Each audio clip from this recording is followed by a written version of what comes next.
भगवान श्री संत श्रेष्ठ फरीद के कुछ पद इस प्रकार हैं। किछु न बूझै किछु न सूझै दुनिया गुच्छी भाई, साईं मेरे चंगा कीता तहम भी तझा आय। फरीदा जेतू अकली लतीफ काले लिख न लेख, आपन रे गिरिवान मा सिर नीवा कर देख। फरीदा जेते मारन मुखिया तिन्हा न मारे घुम, आपन रे घर जाइए पैर तिन्हा दे चुम। फरीदा जातऊ खट्टन वेल तातू रता दुनी सिउ, मरग सवाई नी जा भड़िया ता लद्दियां। देख फरीदा जूथिया दाढ़ी होई बूर, अगऊ नेरा आइया पीछा रहिया दूर। देख फरीदा जूथिया शक्कर होई विष, साईं बाजऊ आपने वेदन कहिए किस। फरीदा काली जिन्ही न राविया धौली रावे कोई, करी साईं शिव बिरहरी रंगु नवेला होय। भगवान हमें इनका भाव समझाने की अनुकंपा करें।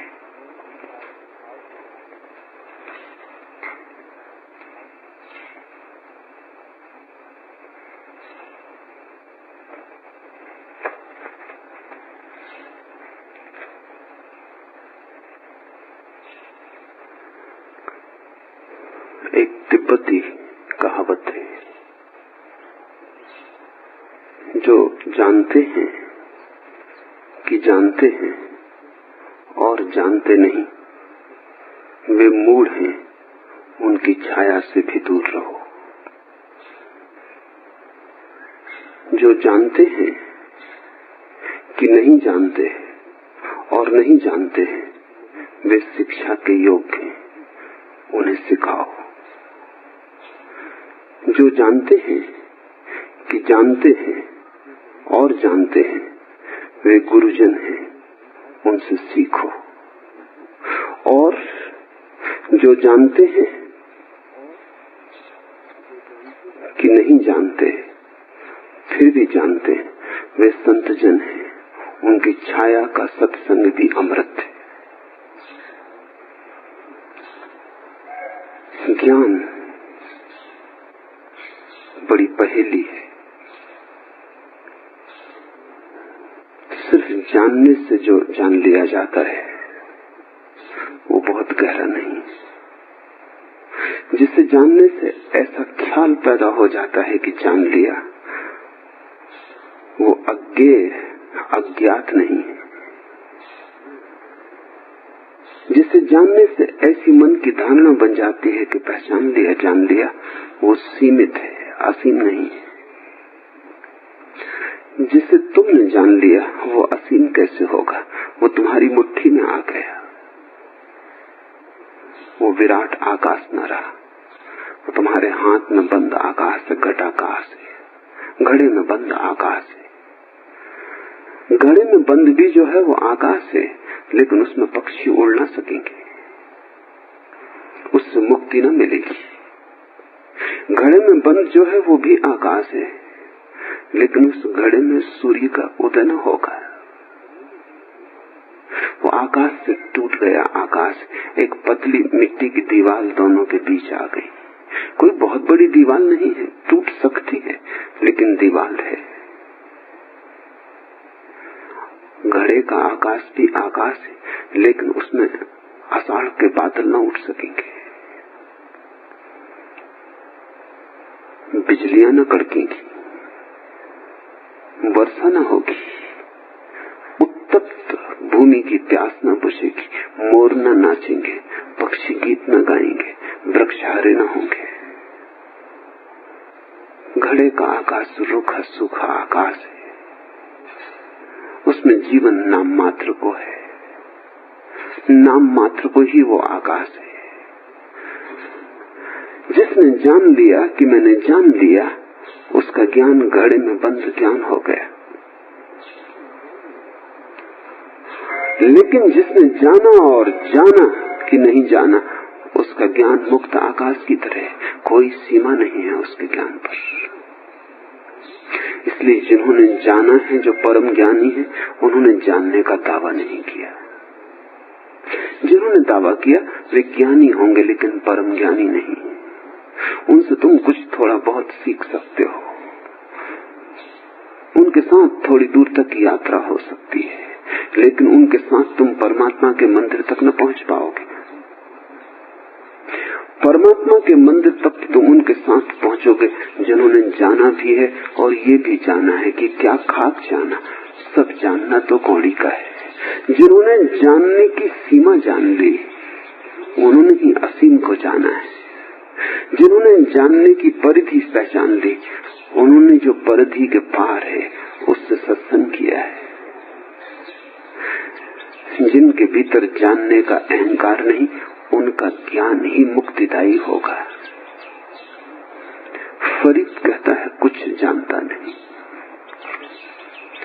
किछु न बूझे किछु न सूझे, न कुछ जानता हूँ न कुछ दिखाई पड़ता है, अंधा हूँ बिल्कुल, समझ नाम मात्र को नहीं है। ये परम ज्ञानी का लक्षण है। इससे छोटे पे राजी मत होना। इससे छोटे पे राजी हुए तो खेल खिलौनों में भटक जाओगे।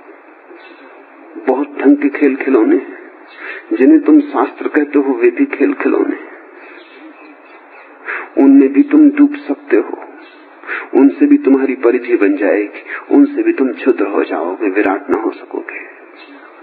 शास्त्र के पार जाना, क्योंकि ज्ञान शास्त्र के पार है। शब्द के पार जाना, क्योंकि बोध शब्द के पार है। जो कहा जा सके उस पर मत रुकना, जो कहा ही न जा सके उसी को खोजना, क्योंकि शून्य में ही पूर्ण विराजमान है। किछु न बूझे किछु न सूझे, न मुझे कुछ सूझता न मुझे कुछ दिखाई पड़ता। ऐसे ही व्यक्ति को सूझता है और ऐसे ही व्यक्ति को दिखाई पड़ता है। फरीद परम ज्ञानी की भाषा बोल रहे हैं। बड़ी मीठी कथा है। फरीद यात्रा पर थे, शिष्यों के साथ तीर्थ यात्रा को निकले थे। रास्ते में काशी के करीब से गुजरते थे तो किसी शिष्य ने कहा, कबीर का आश्रम करीब है, हम वहां 2 दिन रुके। तुम 2 ज्ञानियों की बातें होंगी, हम पर तो अमृत की वर्षा हो जाएगी।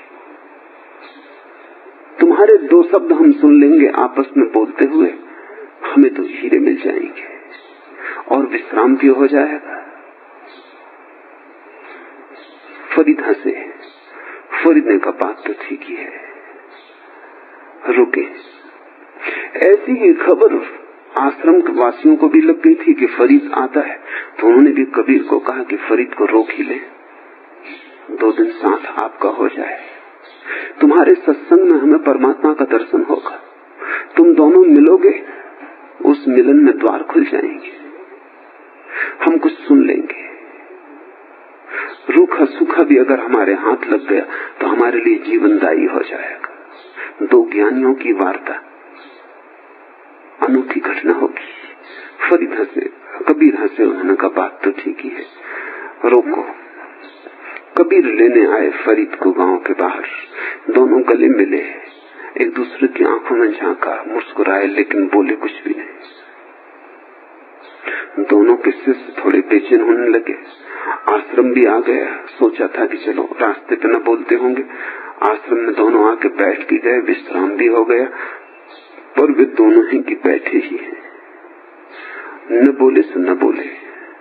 2 दिन बीत गए, दोनों के शिष्य घबरा गए और ऊब गए, क्योंकि शब्द को ही हम पहचानते हैं, शून्य को तो पहचानते नहीं। बोलने में जो आ जाए वही हमें ज्ञान है, बोलने में जो न आए वो तो हमारे लिए है ही नहीं, उसका तो होना न होने के बराबर है। कबीर और फरीद के बीच बहुत कुछ बहा, बड़ा लेन देन हुआ होगा ही, लेकिन दिखाई ना पड़ा, पकड़ में ना आया, क्योंकि वो निशब्द का लेन देन था, वो शास्त्र का लेन देन नहीं था। 2 पंडित होते तो खूब चर्चा होती। बड़ी गंभीर चर्चा होती, बड़े सिद्धांतों की बाल की खाल निकाली जाती, लेकिन ये दो शून्यों का मिलन था। जब दो शून्य मिलते हैं तो एक ही शून्य हो जाता है, वार्तालाप कैसे होगा? दो शून्य दो तो हो ही नहीं सकते, मिलते ही पास आते ही एक हो जाते।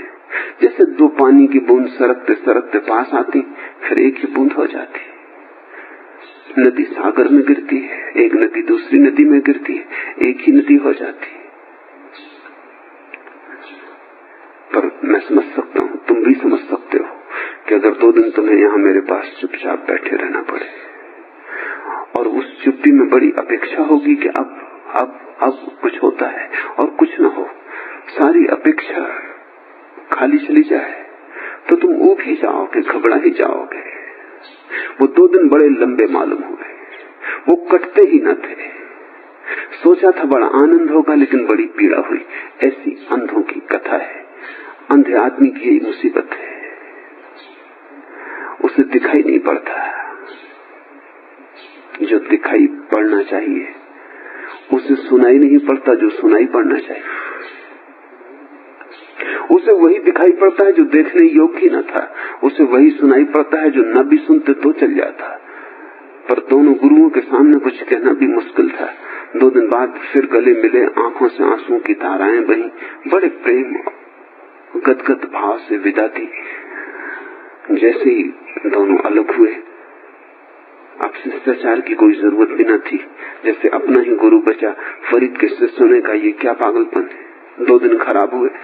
ऐसा ही था तो पहले कह देते तो 2 दिन यात्रा और हो जाती, कहीं आगे पहुंच गए होते। 2 दिन ऐसे ही गए, नाहक खराब हुए। आप कुछ बोले क्यों नहीं? फरीद ने कहा, जो सामने था वो बिना बोले समझ सकता था। तुमसे मैं बोलता हूं क्योंकि तुम बिना बोले न समझोगे। कबीर से बोलता तो मैं ना समझ सिद्ध होता।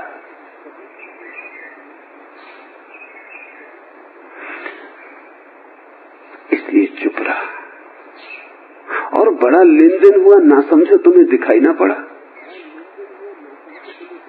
कितनी किरणें यहां से वहां गई, वहां से यहां आई, कितना हम एक दूसरे में डूबे। उन्होंने कहा, हमें कुछ दिखाई ना पड़ा, कुछ सुनाई ना पड़ा, हम तो थक गए। 2 दिन कटे ना कटे। कबीर के शिष्यों ने भी पूछा कि ये क्या हुआ, ऐसा तो कभी नहीं होता। और भी पंडितों को हमने आते देखा है, बड़ी बात होती। तो कबीर ने कहा, 2 अज्ञानी मिले, खूब बात हो सकती है, हालांकि उस बात में कुछ अर्थ नहीं होता। 2 ज्ञानी मिले, बात बिल्कुल नहीं हो सकती, लेकिन उस बेबात में बड़ा अर्थ होता है। एक ज्ञानी और एक अज्ञानी मिले तो बात थोड़ी होती है, उसमें थोड़ा अर्थ भी होता है।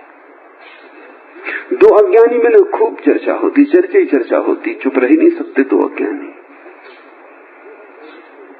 बोले ही चले जाते हैं, हालांकि बोलने को कुछ नहीं होता। बिना बात के बात चलती, बात में से बात चलती। न बोलते तो कुछ हर्ज ना था, बोले तो कुछ लाभ नहीं है। 2 ज्ञानी मिले, चुप रह जाते हैं, उस शून्य में ही संवाद होता है।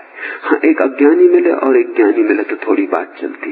वो बात ज्ञानी इसलिए चलाता है ताकि तुम भी शून्य हो जाओ, वो तुम्हें शून्य की तरफ शब्दों से इशारा देता है। अज्ञानी इसलिए चलाता है ताकि उसे कुछ शब्द पकड़ में आ जाएं, ताकि वो और थोड़ा ज्ञानी हो जाए। जब एक अज्ञानी और ज्ञानी मिलता है तो दोनों के मतलब अलग अलग होते हैं। जब गुरु और शिष्य का मिलन होता है तो तुम ये मत सोचना कि शिष्य उसी लिए मिलता है गुरु से जिसलिए गुरु शिष्य से मिलता है। दोनों का मिलन में अलग अर्थ होता है। शिष्य चाहता है कुछ सीख ले, गुरु चाहता है कुछ सीखा है इसमें वो भी इसका छीना लिया जाए, छुड़ा दिया जाए। शिष्य आया है कुछ ज्ञान बटोरने, गुरु कोशिश करता है इसका ज्ञान बिखर जाए तो इसका खुला आकाश इसे उपलब्ध हो जाए। शिष्य कुछ कूड़ा करकट बीनने आया है, गुरु इससे छीन लेगा। गुरु वही है जो तुम्हारे ज्ञान को मिटा दे, क्योंकि तभी परम ज्ञान का जन्म होता है। गुरु वही है जो तुम्हारी दिए की टिमटिमाती पीली सी ज्योति को फूंक दे, बुझा दे, क्योंकि उसके बुझते ही तुम्हारी आंखें महासूर्य की तरफ उठती उस टिमटिमाती ज्योति में अटके रहे, छोटे से क्षुद्र ज्ञान में उलझे रहे, तो विराट तुम्हारे द्वार पर नहीं आ पाता। और ध्यान रखना, एक छोटी सी किरकिरी, एक छोटा सा रेत का टुकड़ा आंख में चला जाए तो विराट आकाश दिखाई पड़ना बंद हो जाता है, क्योंकि आंख बंद हो जाती। उतनी सी किरकिरी हटाते ही आंख खुल जाती, विराट आकाश फिर से उपलब्ध हो जाता। तुम्हारा ज्ञान आंख की किरकिरी है, इसलिए तुम सोचते हो कि किरकिरी तुम्हारा ज्ञान है, उसके कारण तुम अंधे हो। जिन्होंने जाना है उन्होंने कहा हमने कुछ जाना नहीं, किछु न पूछे किछु न सूझे, न मैं कुछ जानता न मैं कुछ देखता। दुनिया यह गोया ददकती हुई आग है, दुनिया गुच्छी भाई। मेरे साईं ने अच्छा किया कि मुझे चेता दिया, नहीं तो मैं भी इसमें जल बल गया होता। साईं मेरे चंगा कीता, नहीं था हम भी तंजा आई। न मुझे कुछ देखता, न मुझे कुछ सूझता, न मैं कुछ जानता हूँ, और ये दुनिया ददकती हुई आग है। अंधे की तरह चलूंगा, जलूंगा, बिना जाने चलूंगा, बिना सूझे बूझे चलूंगा, गिरूंगा। अगर नहीं गिर पाया हूं तो इसमें मेरी कोई कृतार्थता नहीं है। अगर नहीं गिर पाया हूं तो ये कोई मेरा कृत्य नहीं, ये भक्त की भावदशा है। इसे समझने की कोशिश करें। ये बहुत नाजुक कोमल फूल की तरह कोमल है, इसे तर्क से नहीं समझा जा सकता। इसे बहुत हार्दिकता में ही भीतर उतारेंगे, बड़ी गहन सहानुभूति में तो ही समझ में आएगा। मेरे साईं ने अच्छा किया कि मुझे चेता दिया। अज्ञानी को जब कुछ लग जाता है हाथ तो वो कहता है मैंने पाया। ज्ञानी को जब कुछ हाथ लगता है तो वो कहता है साईं ने अच्छा किया। अज्ञानी को कुछ भी मिल जाए उससे उसका अहंकार ही बढ़ता है। ज्ञानी को परम भी मिल जाए, परम धन मिल जाए, परम पद मिल जाए, वो परमात्मा हो जाए, तो भी उसे ऐसा भाव नहीं उठता कि मैंने कुछ किया, मैंने कुछ पाया। वो तो जानता है कि मेरे रहते तो न कुछ पा सकता था, न कुछ कर सकता था। किछु न पूछे, किछु न सूझे, न तो मुझे कुछ सूझता है, न मुझे कुछ दिखाई पड़ता है। करता मैं हो ही कैसे सकता हूँ? हाँ, जितनी बार गिरा मैं गिरा, और जितनी बार उठाया तूने उठाया। इसे थोड़ा समझ लेना। जितनी बार भूला मैं भूला, जितनी बार चेताया तूने चेताया। जितने कांटे गड़े मेरे कारण, जितने फूल मिले तेरी कृपा से। सब पाप मेरे, सब पुण्य तेरा। ये भक्त की भावदशा है। और अगर तुम्हारा पुण्य भी तुम्हारा ही हो तो जानना कभी भक्ति के द्वार पर तुम नहीं आए। अगर तुम कहते हो मैंने इतनी पूजा की, इतने त्याग, इतनी तपस्या, इतने मंदिर बनाए, तो तुम समझना कि तुमने पुण्य के नाम पर भी पाप ही किए। क्योंकि एक ही पाप है, सब पापों का मूल एक ही पाप है, वो है मेरेपन का भाव। मैंने किया। एक बुद्ध का बड़ा अनुयायी बोधि धर्म चीन गया। चीन का सम्राट उसका स्वागत करने आया। चीन के सम्राट ने स्वभावतः सम्राट की भाषा में बात की। उसने आके बोधि धर्म को कहा कि आप आए, स्वागत। मैंने हजारों बुद्ध विहार बनवाए, लाखों वृक्ष छायादार रास्तों पर खड़े किए ताकि राहगीरों को विश्राम मिले, छाया मिले। अनेक भोजनालय खोल दिए, हजारों लोग मुफ्त भोजन लेते, हजारों भिक्षु राज्य से पोषण पाते, स्कूल खोले,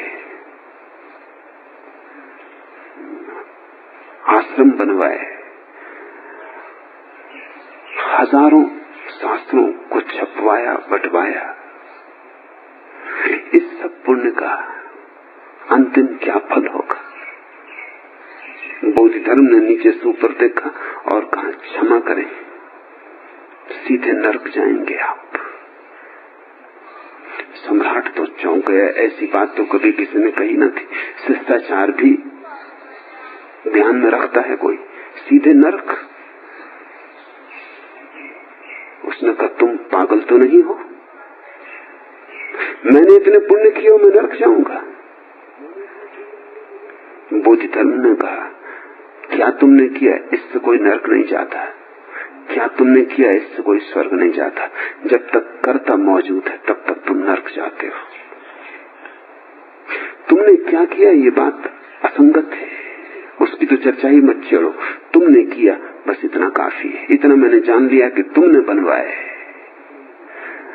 परमात्मा ने तुम्हारे भीतर से कुछ नहीं किया, तुमने किया।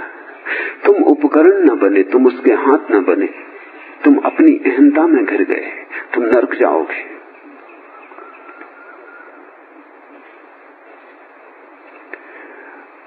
सम्राट वू ने, उस चीनी सम्राट ने फिर कोशिश की, क्योंकि उसका मन मानने को तैयार नहीं होता। क्योंकि अब तक तो जो भिक्षु आए थे उन सब ने यही समझाया था कि पुण्य करो, पुण्य करो, दान करो, करोड़ गुना पाओगे। उसने कहा, छोड़ो स्वर्ग नरक की बात छोड़ो, क्योंकि कौन देख आया है, न तुम गए न मैं गया। इतना कहो मुझे कि मैंने जो किया वो पवित्र कार्य है या नहीं।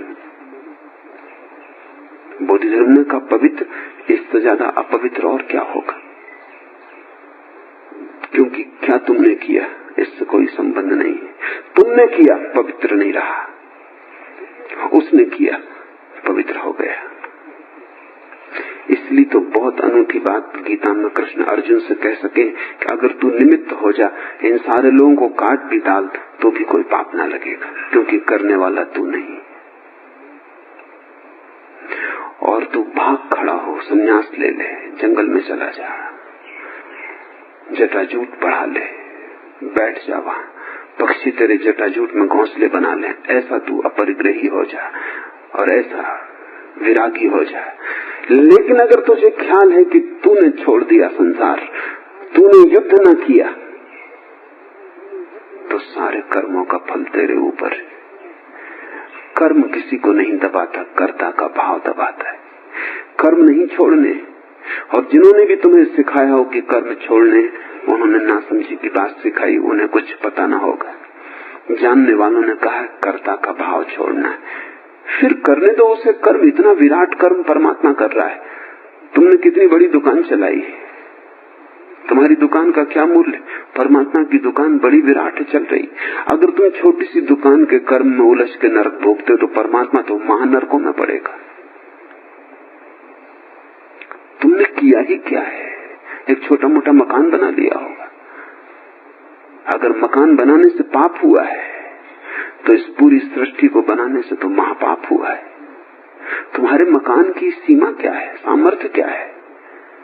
एक तरफ तुम कहते हो परमात्मा ने सृजन किया सारे जगत का, कभी तुमने सोचा इतना सृजन करने के बाद परमात्मा होगा कहाँ? नरक में ही होगा। इतना उपद्रव, इतना उत्पात, इतना कृत्य नहीं। लेकिन इस तरफ तुमने कभी सोचा नहीं कि इतने बड़े कृत्य के बाद भी परमात्मा परमात्मा है, क्योंकि करता नहीं, वहां कोई करने वाला नहीं।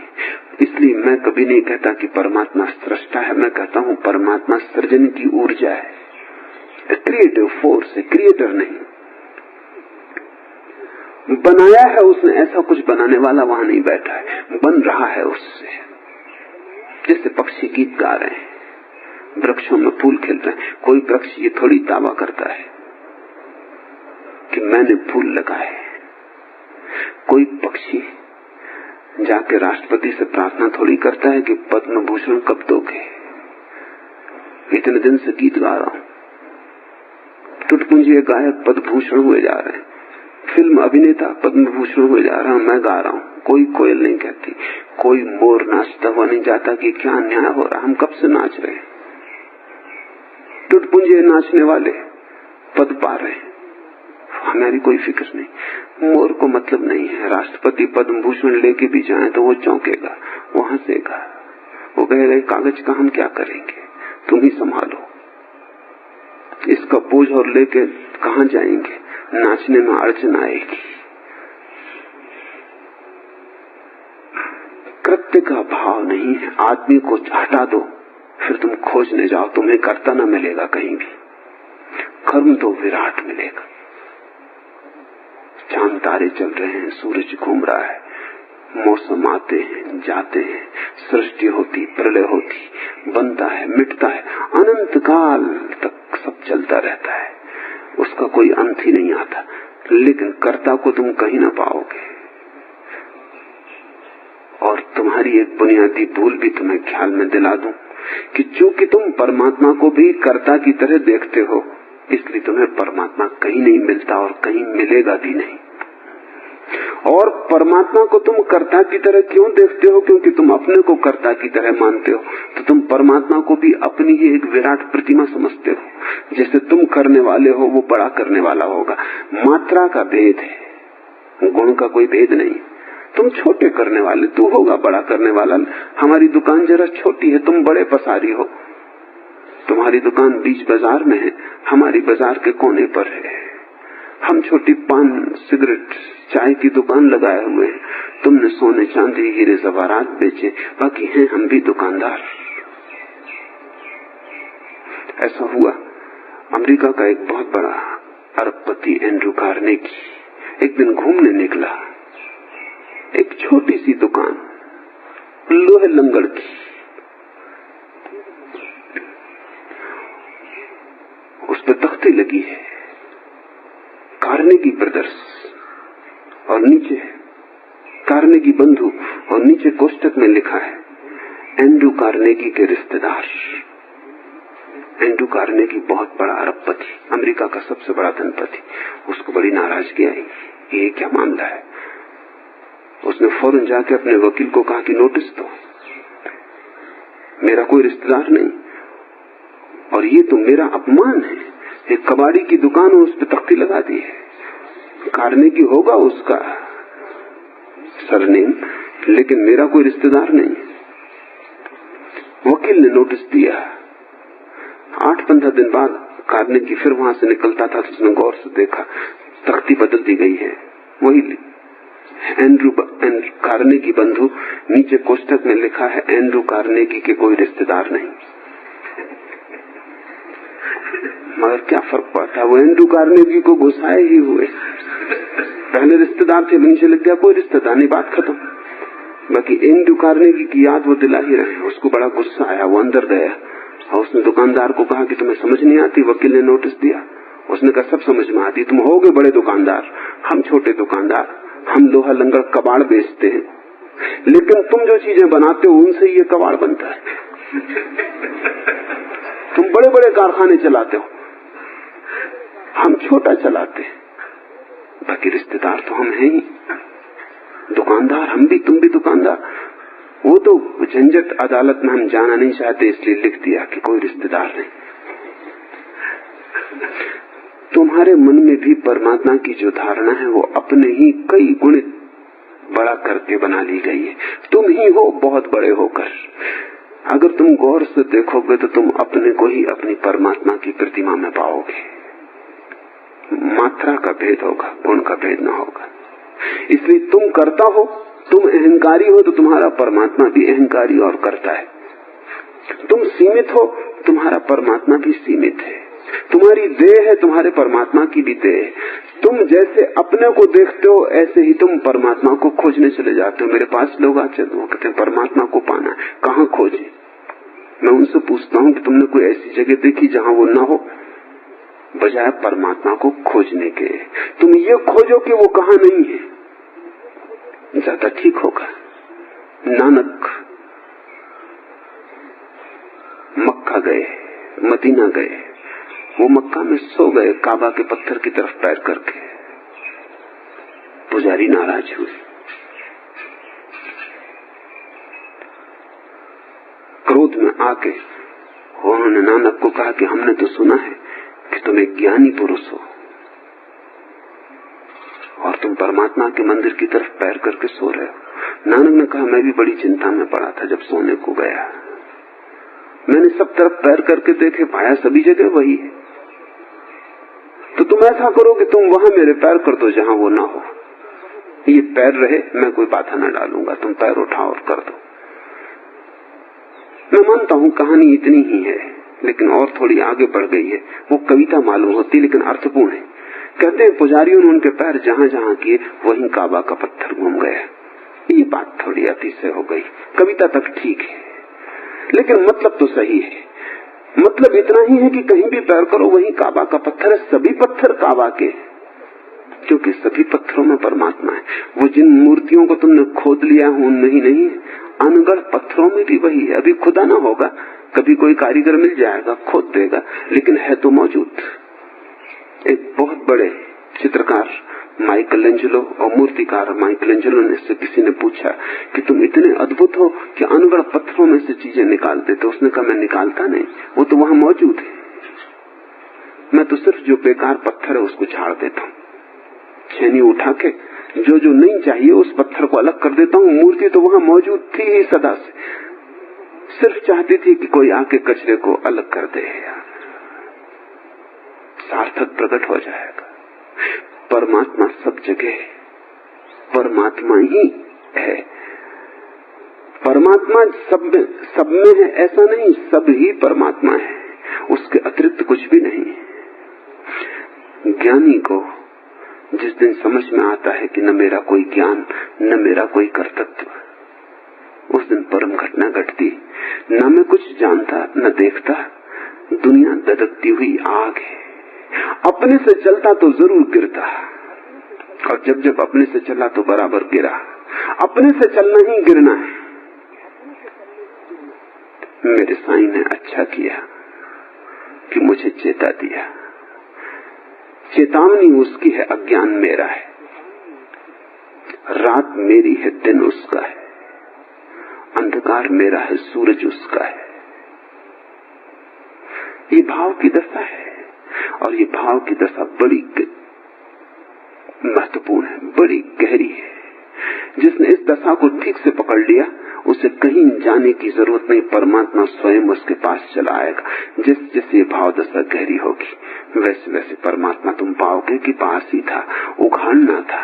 और पर्दा भी उसने नहीं डाला था, तुम्हारी ही नासमझी का पर्दा था उसके ऊपर। अच्छा हो कहना कि उसके ऊपर पर्दा था ही नहीं, तुम्हारी नासमझी का पर्दा तुम्हारे ही ऊपर था। मेरे साईं ने अच्छा किया, मुझे चेता दिया, नहीं तो मैं इसमें कभी का जलबल गया होता। साईं मेरे चंगा की था। यहाँ एक बात और समझ लेनी चाहिए कि भक्त परमात्मा से बड़े निजी संबंध जोड़ता है। मेरे साईं, वो सिर्फ इतना भी कह सकते हैं फरीद साईं ने अच्छा किया कि मुझे चेता दिया, लेकिन वो कहते हैं मेरे साईं। इसे थोड़ा समझ लेना चाहिए, क्योंकि परमात्मा से दो तरह के संबंध हो सकते हैं, जैसा मैंने बार बार कहा। एक ध्यान का संबंध है और एक प्रेम का संबंध है। प्रेम में परमात्मा मेरा है, ध्यान में परमात्मा परमात्मा नहीं, सिर्फ सत्य मात्र है। ध्यानी का जो शब्द है परमात्मा के लिए वो सत्य है। सत्य रूखा सूखा शब्द है, गणित और तर्क का है, उसमें कहीं कोई रसधार नहीं। सत्य शब्द को तुम कहीं से भी खोजो, उसमें तुम कहीं फूल खिलते ना पाओगे, क्योंकि उससे कोई मेरे हृदय का नाता ही नहीं जुड़ता। सत्य शब्द को ही सोचने बैठो तो तुम कोई कविता पैदा होते सत्य में से न देखोगे, कोई नाच पैदा न होगा, कोई धुन न बजेगी, कोई बांसुरी न बजेगी।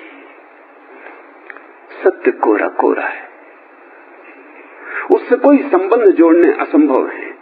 तुम कितने ही पास आ जाओ, तुम सत्य में डूब ना पाओगे, उसमें डुबाने की सामर्थ्य नहीं। सत्य सिद्धांत बन जाएगा, लेकिन सत्य कभी तुम्हारी आंतरिक सिद्धि न बनेगा। जैसे ही मेरे का संबंध जोड़ता है, सत्य नहीं रह जाता, परमात्मा प्रकट होता है। परमात्मा यानी प्रीतम साईं। भक्त अपने को तोड़ देता है और परमात्मा से जोड़ लेता है। वो कहता है मैं तो नहीं हूं, तुम ही हो, तुम ही मेरे मैं हो, तुम्हारे अतिरिक्त मेरा कुछ भी नहीं। सब गंवा देता है, परमात्मा को पकड़ लेता है। मेरे साईं ने अच्छा किया, मुझे चेता दिया। फरीदा, अगर तू तेज अक्ल रखता है तब दूसरे के खिलाफ काले अंक मत लिख, अपना सिर झुका और अपने ही गरिमा की तरफ देख। फरीदा, जे तू अकल लतीफ, काले लिखु न लेख, आप नड़े गिरिवान में सिर नीवा कर देख। फरीदा, अगर तू तेज अक्ल रखता है, अभी जरा सोचने जैसा है। कृष्णमूर्ति निरंतर लोगों से कहते हैं माइंड इज मीडियोकर। जिसको तुम बुद्धिमानी कहते हो वो बड़ी साधारण है, मध्यम वर्गीय है, करीब करीब मूढ़ता जैसी। तुम्हारे बुद्धिमानों को भी तुम वहीं पाओगे जहां तुम अपने मूढ़ों को पाते हो सकता है मूढ़ पहली सीढ़ी पे बैठा हो, बुद्धिमान आखिरी सीढ़ी पे बैठा हो, लेकिन तुम उनकी मंजिल में फर्क ना पाओगे। तुम्हारे मूढ़ और तुम्हारे बुद्धिमान एक ही सीढ़ी के पायदान है, अलग अलग नहीं है। तुम्हारा मूढ़ थोड़ा कम बुद्धिमान है, तुम्हारा बुद्धिमान थोड़ा कम मूढ़ है, पर इतना ही फर्क है डिग्री का। उन दोनों के बीच एक तारतम्य, श्रृंखला कहीं टूटती नहीं, सिलसिला एक ही है। तुम्हारा मूढ़ और तुम्हारा पंडित एक ही लकीर के दो छोर हैं। इसलिए जिसको तुम पांडित्य कहते हो, बुद्धिमत्ता कहते हो, वो कोई बहुत बुद्धिमत्ता नहीं, वो केवल मूढ़ता को छिपा लेने की कुशलता है। मूढ़ता को छिपा लेना बहुत आसान है, मिटाना बहुत कठिन है। छिपा लेने का मतलब ऐसा ही जैसे घाव है, उस पर मलहम पट्टी कर ली, ऊपर से सुंदर कपड़े पहन लिए, छिप गया, दूसरों को दिखाई ना पड़ेगा, लेकिन तुम्हारे भीतर तो सड़ान बढ़ती ही रहेगी। दूसरों को पता भी ना चलेगा, लेकिन तुम्हें कैसे पता होना बंद हो जाएगा। और छिपाया हुआ गांव सूखता भी नहीं, क्योंकि सूखने के लिए भी खुली सूरज की रोशनी चाहिए, हवा का प्रवाह चाहिए, और भी सड़ता है, नासूर हो जाएगा, कैंसर बनेगा, तुम्हारे तन प्राण में सब तरफ फैल जाएगा, मवाद ही मवाद हो जाएगी। देर लगेगी, आज कुछ आज नहीं हो जाएगी, वर्षों लगेंगे। शायद तुम इतना छिपाओ कि किसी को कभी भी पता ना चले, लेकिन तुम एक घाव की तरह ही जीवित रहोगे, घाव की तरह ही मरोगे। तुम्हें तो पता ही होगा अपने को तुम कैसे धोखा दोगे। कहावत है कि अगर कोई व्यक्ति दूसरों को धोखा देना चाहे, थोड़े दिन तक दे सकता है, सदा के लिए नहीं। मैं मानता हूं कि कोई अगर दूसरों को धोखा देना चाहे, सदा के लिए भी दे सकता है, क्योंकि जो थोड़े दिन संभव है वो सदा संभव क्यों नहीं। थोड़ी और कुशलता चाहिए। तो मैं कहावत को बदल दिया हूं, मैं कहता हूं दूसरों को धोखा देना हो तुम सदा के लिए दे सकते हो, लेकिन अपने को धोखा तुम एक क्षण के लिए भी नहीं दे सकते हो। कैसे दोगे अपने को धोखा? कौन देगा धोखा और किसको देगा? वहां भीतर तुम एक हो। मूढ़ता छिपाई जा सकती है, शास्त्रों को लपेट लो अपने चारों तरफ, मूढ़ता छिप जाएगी। वेद को कंठस्थ कर लो, मूढ़ता छिप जाएगी। गीता दोहराने लगो, रोज पाठ करने लगो, मूढ़ता छिप जाएगी। लंबे शब्द सीख लो, तर्क की थोड़ी व्यवस्था सीख लो, विश्लेषण की कला सीख लो, मूढ़ता छिप जाएगी। तुर्गनेव की एक छोटी सी कहानी। एक गांव में एक महामूर्ख था, गांव भर उस पर हंसता था। वो जो भी कुछ कहता लोग फौरन हंस देते, बिना ही सुने कि वो क्या कह रहा, क्योंकि लोगों को पक्का ही था कि वो महामूर्ख है। वो कहेगा ही मूर्खता की बात, वो खड़े ही होता कि लोग हंसने लगते। अभी उसने कुछ कहा ही नहीं था, वो बड़ा परेशान था। एक फकीर गांव में आया था, उससे उसने जाके कहा कि आप एक अकेले आदमी मैंने जीवन में पाए जो मेरी बात सुन के हंसते नहीं बल्कि गंभीर हो जाते, सोचने लगते। पूरा गांव हंसता है, मैं घबरा गया हूं। मेरा बड़ा अपमान होता रहता है। आप कोई तरकीब बताएं। उस फकीर ने कहा तरकीब आसान है, अब तू एक काम कर, कोई भी कुछ बोल रहा हो तू खिलखिला के हंसना, और वो पूछेगी क्यों, क्या बात है, तो वो कुछ भी कह रहा हो, वो कह रहा हो कि बाइबल बड़ी अद्भुत किताब है, कहना क्या रखा बाइबल में, कौन सी अद्भुत बात लिखी है, हजारों शास्त्र जिनमें वही बात लिखी, कौन सी नई बात कही है, बोलो। कोई कहे सूरज बहुत सुंदर है, कहना बताओ क्या सुंदर, आंख का गोला है, सौंदर्य कहाँ है। कोई कहे चांद, देखो कैसा सुंदरी के मुख जैसा, फौरन खड़े हो जाना, कहना ये जरा जरूरत से ज्यादा बात हो रही, कहाँ सुंदरी का मुख और कहाँ चांद, इनमें कोई संबंध है। चांद कितना बड़ा, सुंदरी का मुख कितना छोटा। बस तू खंडन कर 7 दिन तक, फिर मेरे पास आना। तू किसी चीज में हाथों भरनी मत, ना करना। उसने 7 दिन तक यही किया। गांव में खबर फैल गई कि महामूर्ख तो महाज्ञानी हो गया, इसके सामने कुछ भी कहो फौरन खंडित कर देता है। तुम कहो ये कविता सुंदर है, वो कहता है इसमें क्या रखा है, सब शब्दों की बकवास है, शब्द जोड़ के रख दिए, इसमें रखा क्या है। ध्यान रखना, जीवन में अगर कोई खंडन करने लग जाए तो तुम कुछ भी सिद्ध ना कर सकोगे।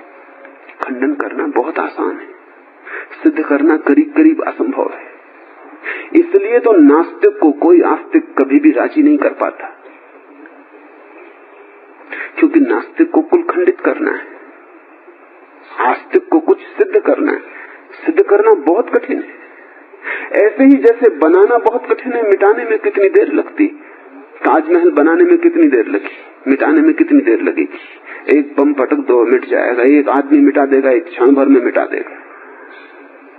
बनाने में कहते हैं 40 वर्ष लगे, हजारों मजदूर काम करते रहे, लाखों लोग संयुक्त रहे, हजारों कारीगर रहे, वर्षों लगे। कहते 3 पीढ़ियां लग गई लोगों की।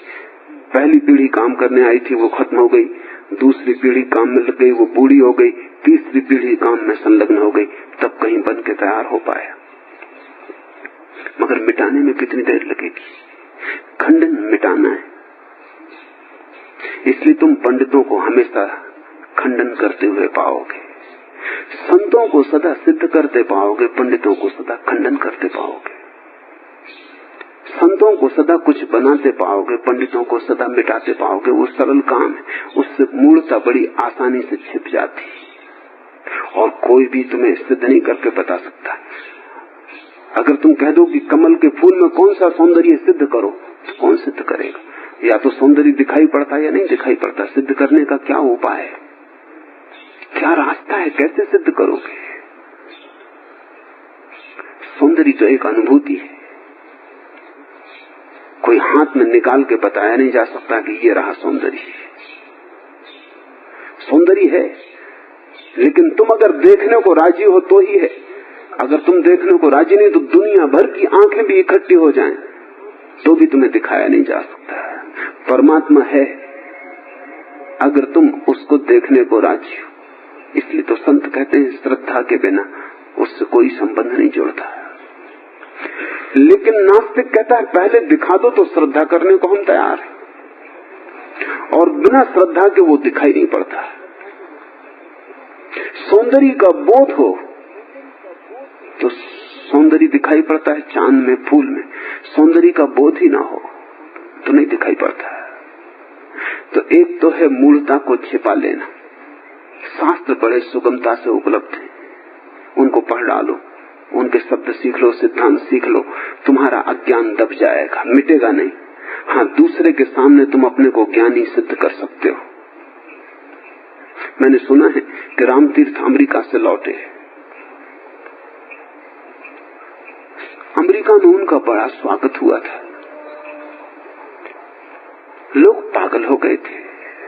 रामतीर्थ की वाणी में कुछ खूबी थी, हृदय के स्वर थे, ऐसे बुद्धि से न आए थे, प्राणों से जन्मे थे। रामतीर्थ की मस्ती एक ताजगी लिए हुई थी। बोलते थे तो फूल झरते थे, चलते थे तो फूल झरते थे, और जीवन तर्क का नहीं था, बड़े गहन काव्य का था।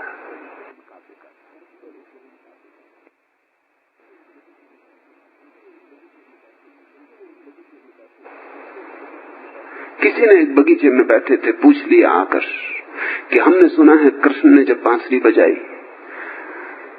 तो दूर दूर से गोपियां और गोप भागे चले आते थे। एक आध दफा हो सकता है, लेकिन हमें इसमें कोई कारण नहीं दिखाई पड़ता कि कोई बांसुरी इतनी सुंदर बज सकती है। वो बैठे थे, एक चादर ओढ़ रखी थी, वो फेंक दी, नग्न हो गए और भागे। वो जितने लोग थे बगीचे में इधर उधर खड़े थे, वो सब उनके पीछे भागे। वो जाके एक टीले पर खड़े हो गए, वो भीड़ वहां लग गई। उन्होंने कहा समझ में आया, एक नंगे आदमी को देख के लोग भागे चले आते। मेरे नग्नता में क्या रखा है, कृष्ण की बांसुरी की बात ही क्या कहनी। जब वो बजेगी तब तुम जानोगे, जब तक नहीं बजी तब तक तुम न जानोगे। लोग पागल थे।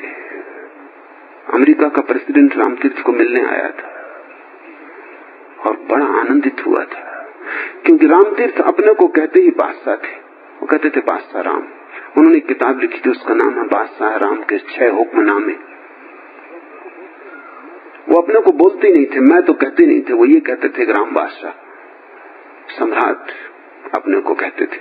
था कुछ भी नहीं पास में, एक लंगोटी, एक भिक्षा पात्र। अमेरिका के प्रेसिडेंट ने कहा और सब तो मेरी समझ में आता है, लेकिन अपने को बादशाह क्यों कहते हैं, आप पास कुछ है तो नहीं। रामतीर्थ ने कहा इसीलिए, जिसके पास कुछ है अभी उसकी बादशाहत में कमी है। जो कुछ पकड़े हुए है वो गरीब है, पकड़ता गरीब है। सारी दुनिया मेरी है, चांद तारे मैंने बनाए, इनको मैं ही चलाता हूं, पकड़ना क्या है। मेरी कोई चाह नहीं है, इसलिए बादशाह हूं। वो लौटे अमेरिका से बड़े गहरे आनंद में थे। स्वभाव था, उनको लगा काशी जाऊं, जो अमेरिका में घटना घटी है काशी के समझदार उसे समझ पाएंगे, और तो कौन समझेगा भारत में जो घटा है, जो अपूर्व घटा है लाखों लोगों के हृदय में, जो एक धुन बज गई। काशी में लोग समझ पाएंगे। काशी के पंडित, उनसे भूल हो गई। वो जब काशी गए और वहां उन्होंने अपना पहला प्रवचन दिया, कोई परिणाम ना हुआ, बल्कि लोग बेचैन मालूम पड़े। और जब वो बोल चुके तो एक पंडित ने खड़े होकर कहा, जो काशी का उस समय का सबसे बड़ा पंडित था, उसने कहा कि संस्कृत आती है? रामतीर्थ ने कहा कि नहीं, संस्कृत तो नहीं आती। वो हंसने लगा। उसने कहा क्या खाक ब्रह्म ज्ञान आएगा, जब संस्कृत ही नहीं आती, पहले संस्कृत की व्याकरण सीखो। इतना कुल परिणाम काशी में हुआ।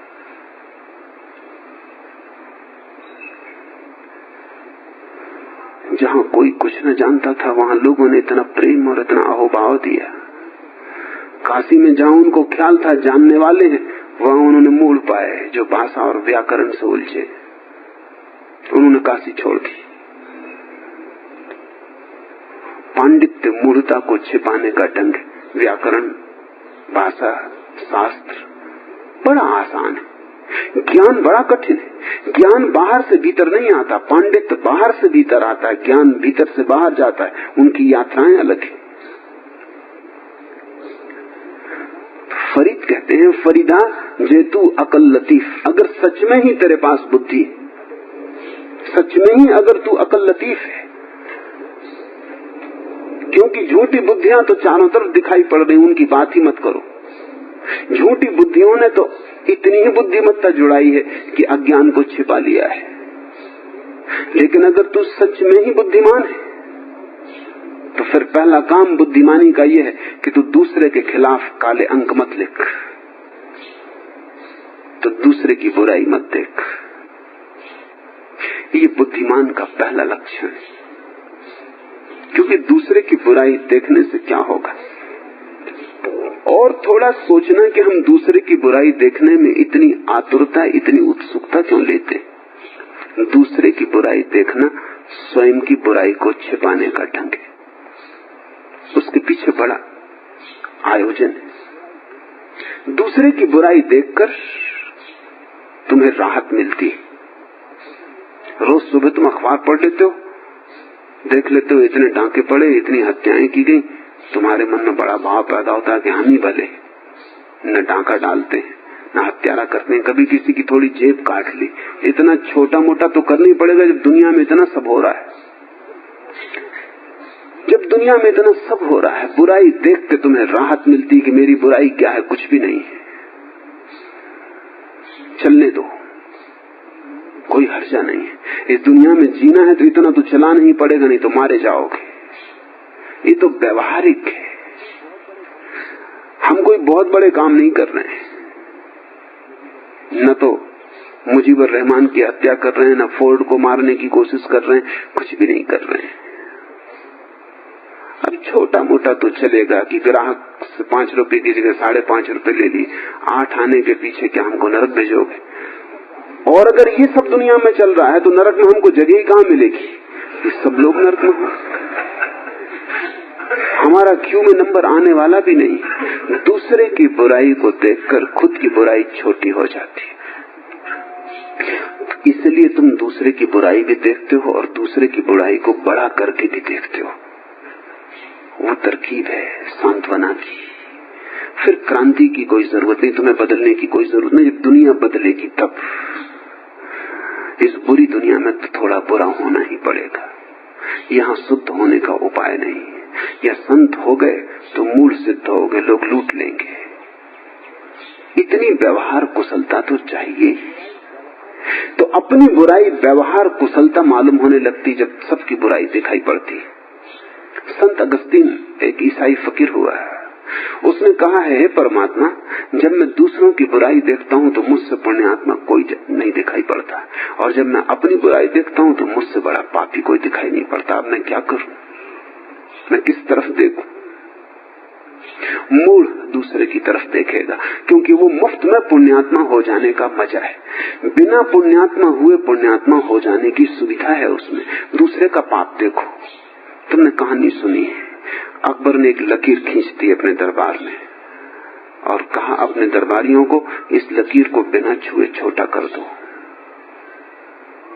अब लकीर बिना छुए छोटा कैसे हो? दरबारियों ने बहुत सिर पचाया, वो न हो सकी। बीरबल उठा और उसने एक बड़ी लकीर उसके नीचे खींच दी। उस लकीर को छुआ भी नहीं। बड़ी लकीर नीचे खींचते ही वो छोटी हो गई। जो बीरबल ने किया वही तुम कर रहे हो, वही पूरा संसार कर रहा है। अपनी लकीर को छोटा दिखाने के लिए दूसरे की लकीर को बड़ा खींच दो। इतना बड़ा खींच दो, सारे दुनिया के पापों का पता लगा लो, फिर तुम्हें अपने पाप दिखाई ही न पड़ेंगे। तुम तो करीब करीब शुद्ध बुद्ध मालूम होने लगोगे, क्योंकि पाप या पुण्य तुलनात्मक है। अगर सारा जगत अंधकार में डूबा है तो तुम्हारा टिमटिमाता मिट्टी का दिया भी काफी प्रकाश है। अगर सारा जगत सूर्य के प्रकाश में है तो तुम्हारा मिट्टी का टिमटिमाता दिया प्रकाश नहीं है, अंधकार है। तुलना की बात है। फरीद कहता है, उसने ठीक सूत्र दे दिया। वो बुद्धिमान आदमी के लिए असली सूत्र है। जो ये ना कर रहे हो वो बुद्धू है। फरीदा जेतू अकल लतीफ, अगर तू सच में ही बुद्धिमान है, अगर तू तेज अक्ल रखता है तो दूसरे के खिलाफ काले अंक मत लिख, क्योंकि वो अपने को धोखा देने के अतिरिक्त और कुछ भी नहीं है। और फिर जितना ही हम दूसरे के काले अंक लिखते हैं उतना ही धीरे धीरे ऐसा एहसास होता है कि मेरी कमियों के लिए भी दूसरे जिम्मेवार हैं, मेरी भूलों के लिए भी सारा संसार जिम्मेवार है। मैं अकेला बदलना भी चाहूं तो कैसे बदलूंगा? पश्चिम में इन 100 वर्षों में एक बहुत महत्वपूर्ण घटना घटी है। वो घटना यह है कि मार्क्स ने एक यात्रा शुरू की, विचार का एक नया दर्शन शुरू किया। वो बहुत नया नहीं है, नया दिखाई पड़ता है। ऐसे तो प्रत्येक मनुष्य के भीतर मूलता का वही दर्शन है। मार्क्स ने ये कहा कि अगर तुम दुखी हो, परेशान हो, चिंतित हो तो समाज की आर्थिक स्थिति और व्यवस्था जिम्मेवार है, तुम जिम्मेवार नहीं हो। अगर तुम चोर हो, बेईमान हो, भ्रष्टाचारी हो तो समाज की आर्थिक व्यवस्था जिम्मेवार है, तुम जिम्मेवार नहीं हो। क्या करोगे तुम? जहां शोषण चल रहा है वहां तुम्हें चोर होना ही पड़ेगा। मार्क्स ने चोरों के मन को बड़ी राहत दे दी। ईर्ष्या तो स्वाभाविक है, जहां कुछ लोगों के पास ज्यादा है और कुछ लोगों के पास कम है, वहां ईर्ष्या तो होगी। इसलिए ईर्ष्या से छुटकारे का कोई उपाय नहीं जब तक कि संपत्ति का समान वितरण न हो जाए। मार्क्स ने मनुष्य के मन की बहुत सी बीमारियों को सुरक्षा दे दी, सहारा दे दिया। बुद्ध कहते हैं महत्वाकांक्षा छोड़ो। मार्क्स कहता है महत्वाकांक्षा छूट कैसे सकती है जहां और से सारा जगत महत्वाकांक्षी है, तुम ही पिट जाओगे। बुद्ध कहते हैं ईर्ष्या न करो। मार्क्स कहता है ईर्ष्या तो होगी ही जब तक कि संपत्ति का समान विभाजन नहीं हो जाता। जब तक किसी के पास ज्यादा है तब तक मैं कैसे शांत हो सकता हूं, अशांति तो रहेगी। फिर मार्क्स ने जो किया उससे भी बड़ा काम फ्रायड ने किया। फ्रायड ने लोगों को बताया कि तुम क्या कर सकते हो। तुम्हारे माँ बाप ने जन्म के साथ ही तुम्हारे मन को संस्कारित कर दिया है, जिम्मेवारी उनकी। अगर तुम हत्यारे बन गए तो इसका कारण जरूर तुम्हारे माँ और पिता के संस्कारों में। हो सकता है माँ ने तुम्हें भरपूर दूध नहीं दिया, तुम्हें क्रोध पैदा करवा दिया।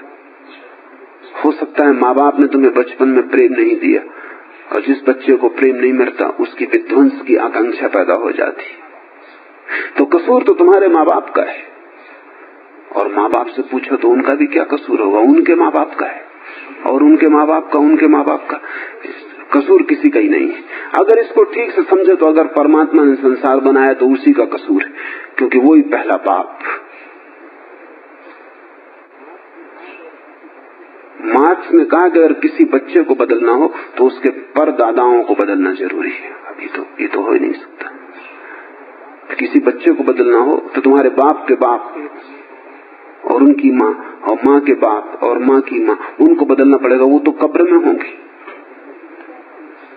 अगर उनको कब्र से भी निकाल लो तो बदलने को राजी ना हो। अगर जिंदा भी हो तो वो आखिरी घड़ी में होंगे जहां की बदलाहट नहीं होती।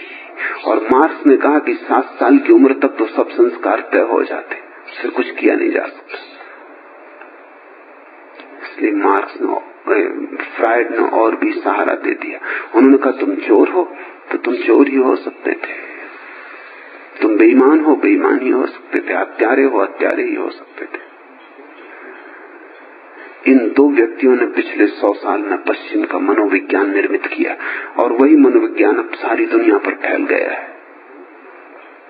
इसका परिणाम यह हुआ कि कोई आदमी अपनी बुराई के लिए स्वयं को जिम्मेवार नहीं समझता, और जिस व्यक्ति के जीवन में ये ख्याल न हो कि मैं जिम्मेवार हूं, उसके जीवन में रूपांतरण नहीं हो सकता। रूपांतरण होगा ही कैसे? तब तो सारी दुनिया बदलेगी, तब मैं बदलूंगा। ये कभी होने वाला नहीं, और अगर कभी होगा भी तो मैं न रहूंगा। फरीदा जेतू अकल लतीफ, अगर तू सच में ही बुद्धिमान है फरीद, तो एक काम कर, ये बुद्धिमान का पहला लक्षण है, तू दूसरे के खिलाफ काले अंक मत लिख, क्योंकि तूने वो अंक लिखे कि तेरे जीवन में परमात्मा से मिलने का उपाय बंद हो जाएगा।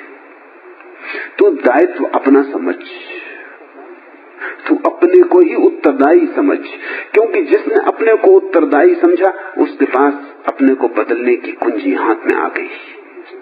अगर मेरे दुख के लिए मैं ही जिम्मेवार हूं तो मेरे सुख के लिए भी मैं रास्ता बना सकता हूं। अगर मैं आज दुखी हूं, मैंने ही अपने दुख के बीज बोए हैं, तो कल मैं सुखी हो सकता हूं, मैं सुख के बीज बो सकता हूं। लेकिन अगर तुमने बीज बोए और फसल मुझे काटनी पड़ती तो फिर मेरे हाथ के बाहर बात है। फिर तुम ही जब सुख की फसल बोओगे तभी मैं काट सकूंगा। तब तो ये बात अंधकार में पड़ गई, मेरे हाथ में न रही। धर्म और अधर्म के चिंतन में यही फर्क है। धर्म कहता है व्यक्ति जिम्मेवार है, अधर्म कहता है कोई और जिम्मेवार हो, अर्थशास्त्र जिम्मेवार हो, राजनीति जिम्मेवार हो, मनोविज्ञान जिम्मेवार हो, लोग, समाज, संस्कृति, भूगोल, इतिहास जिम्मेवार हो, व्यक्ति भर जिम्मेवार नहीं। और जैसे ही व्यक्ति जिम्मेवार नहीं, वैसे ही व्यक्ति की आत्मा खो जाती। तुम्हारा उत्तरदायित्व तुम्हारी आत्मा है, तुम्हारा उत्तरदायित्व तुम्हारी स्वतंत्रता है, तुम्हारा उत्तरदायित्व तुम्हारा मोक्ष मुक्ति है। यद्यपि ये मैं जानता हूं कि जब कोई अपना उत्तरदायित्व समझता है तो पहले बड़ी पीड़ा होती, इसलिए तो हम दूसरे पे टालते हैं। हम दूसरे पर इसलिए टालते हैं कि अपना उत्तरदायित्व मानने से बड़ी पीड़ा होती कि मैंने ही अपना दुख बनाया, ये कैसे हो सकता है। छोटा बच्चा टकरा जाता है फर्नीचर से घर में आके, वो कुर्सी को मारता है, टेबल पर गुस्सा निकालता है कि टेबल मुझसे टकरा गई, क्योंकि छोटे बच्चे के अहंकार को भी ये ठीक नहीं लगता कि मैं इससे टकराया, तब तो फिर जिम्मेवारी मेरी है, तब तो चांटा मुझी पे पड़ना चाहिए। टेबल ने मारा वो तो ठीक ही है, माँ भी मारे, लेकिन बच्चा टेबल को मारता है और बच्चे को राजी करने के लिए माँ को भी टेबल को अभिशाप देना पड़ता है। लेकिन ये बचपन जिंदगी भर जारी रहता है। जब भी तुम्हें कोई गाली देता है तुम निश्चित मानते हो उसकी जिम्मेवारी है, तुमने कुछ भी नहीं किया था, तुम तो बिल्कुल भोले भाले हो। एक घर में मैं मेहमान था, एक छोटा बच्चा रोता हुआ आया, पड़ोस में किसी से लड़के आया, उसकी माँ ने कहा कि फिर झंझट हुई, किसने शुरू की झगड़ा, किसने शुरू किया? उस लड़के ने कहा मैंने शुरू नहीं किया। जब उस लड़के ने मेरे चांटे का उत्तर दिया तभी शुरू हुआ। कोई शुरू नहीं करता, जब कोई तुम्हारे चांटे का उत्तर देता तब झंझट शुरू होती। सदा ही ऐसा होता है, ऐसा ही दूसरा भी मानता है। इसलिए दो लड़ने वालों में कभी भी तय करना असंभव है किसने शुरू किया। और ये कोई छोटे छोटे लोगों की बात नहीं है, बड़े बड़े राष्ट्र भी यही करते हैं। कभी तय नहीं हो पाता कि किसने झगड़ा शुरू किया, चीन ने कि हिंदुस्तान ने, कि हिंदुस्तान ने कि पाकिस्तान ने, कभी तय नहीं हो पाता। तुम्हारे छोटे बच्चे और तुम्हारे बड़े राजनीतिक एक से मूढ़, कोई फर्क नहीं है। मूढ़ता का लक्षण यह है कि वो कहती दूसरा जिम्मेवार है, वो कोई भी हो, मैं जिम्मेवार नहीं हूं। और इसलिए मूढ़ आदमी सदा के लिए मूढ़ रह जाता है। जब अपनी जिम्मेवारी ही नहीं तो अपने हाथ में कुछ न रहा। तुमने अपने हाथ से अपनी स्वतंत्रता खो दी। धार्मिक व्यक्ति कहता है अगर किसी ने गाली दी हो तुम उसकी फिक्र छोड़ो, तुमने किस तरह चांटा शुरुआत किया था, तुम अपनी फिक्र कर लो। तुम इतना ही देख लो कि तुमने कौन सी भूल की थी, उसे तुम हटा दो। अगर नहीं हटाना है गाली को स्वीकार कर लो कि स्वाभाविक है, लेकिन इस बात को स्मरण में आते ही कि मैं जिम्मेवार जरूर होना चाहिए, हर हालत में कुछ न कुछ मेरी जिम्मेवारी होगी, तुम्हारे जीवन में एक मुक्ति की संभावना शुरू हो जाएगी। तुम हल्के हो जाओगे।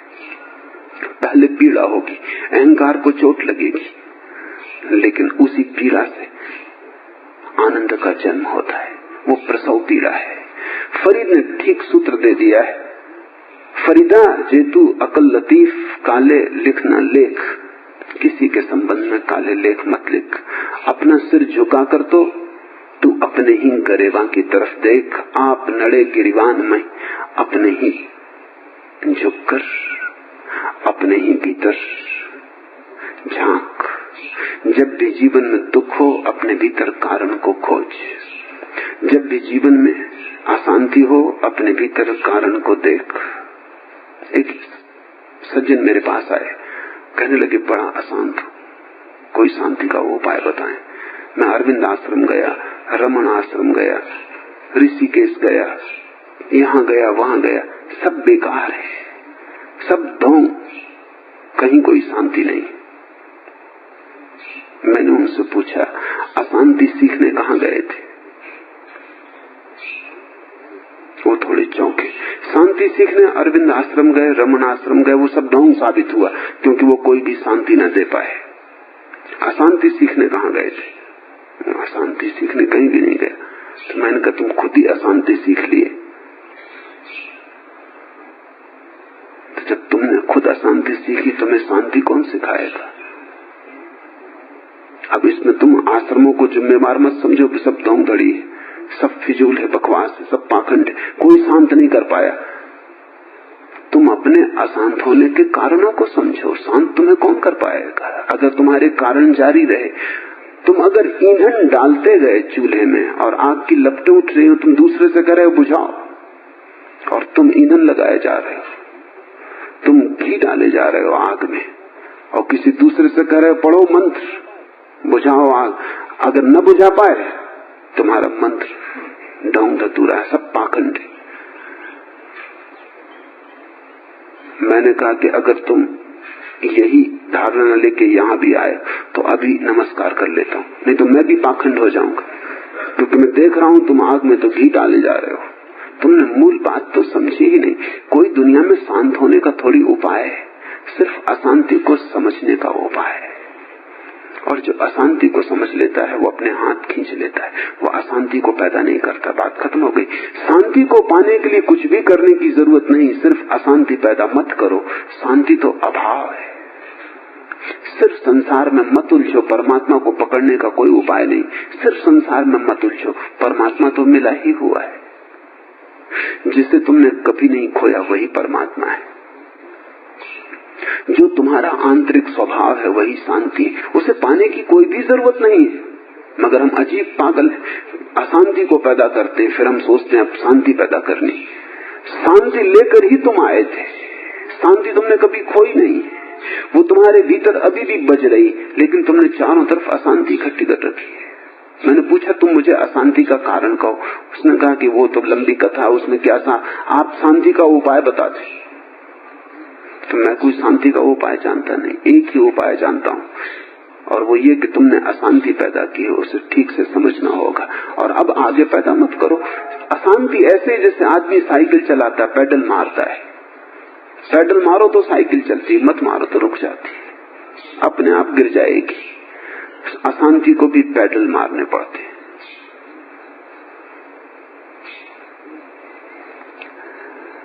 एक बात ठीक से ख्याल में आ जाए कि मैं ही मेरे होने का जिम्मेवार हूं, तुम्हारे जीवन में क्रांति का पहला कदम उठ गया। फिर तुम्हें कोई बदलने से रोक नहीं सकता।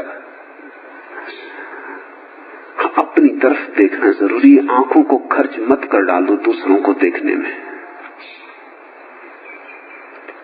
आंखों को अपने गरिमा की तरफ लगाओ। अपने को पहचानो। आंख का पहला उपयोग अपने को पहचानना है। अपने को जिसने पहचान लिया वो सभी को पहचान लेगा, और जो अपने को पहचान न पाया वो किसी को भी न पहचान पाएगा। अभी हमारी सारी चेष्टा क्या है? सारी चेष्टा ये कि दूसरे की बुराई को देखें और अपनी भलाई को दिखाएं।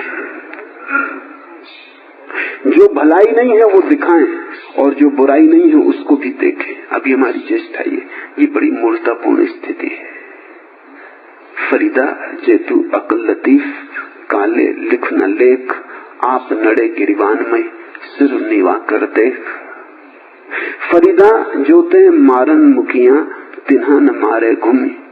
फरीद, लोग अगर तुझे मुक्कों से मारे तो बदले में तू उन्हें मत मार, तू तो उनके कदमों को चूम के अपने घर चला जा।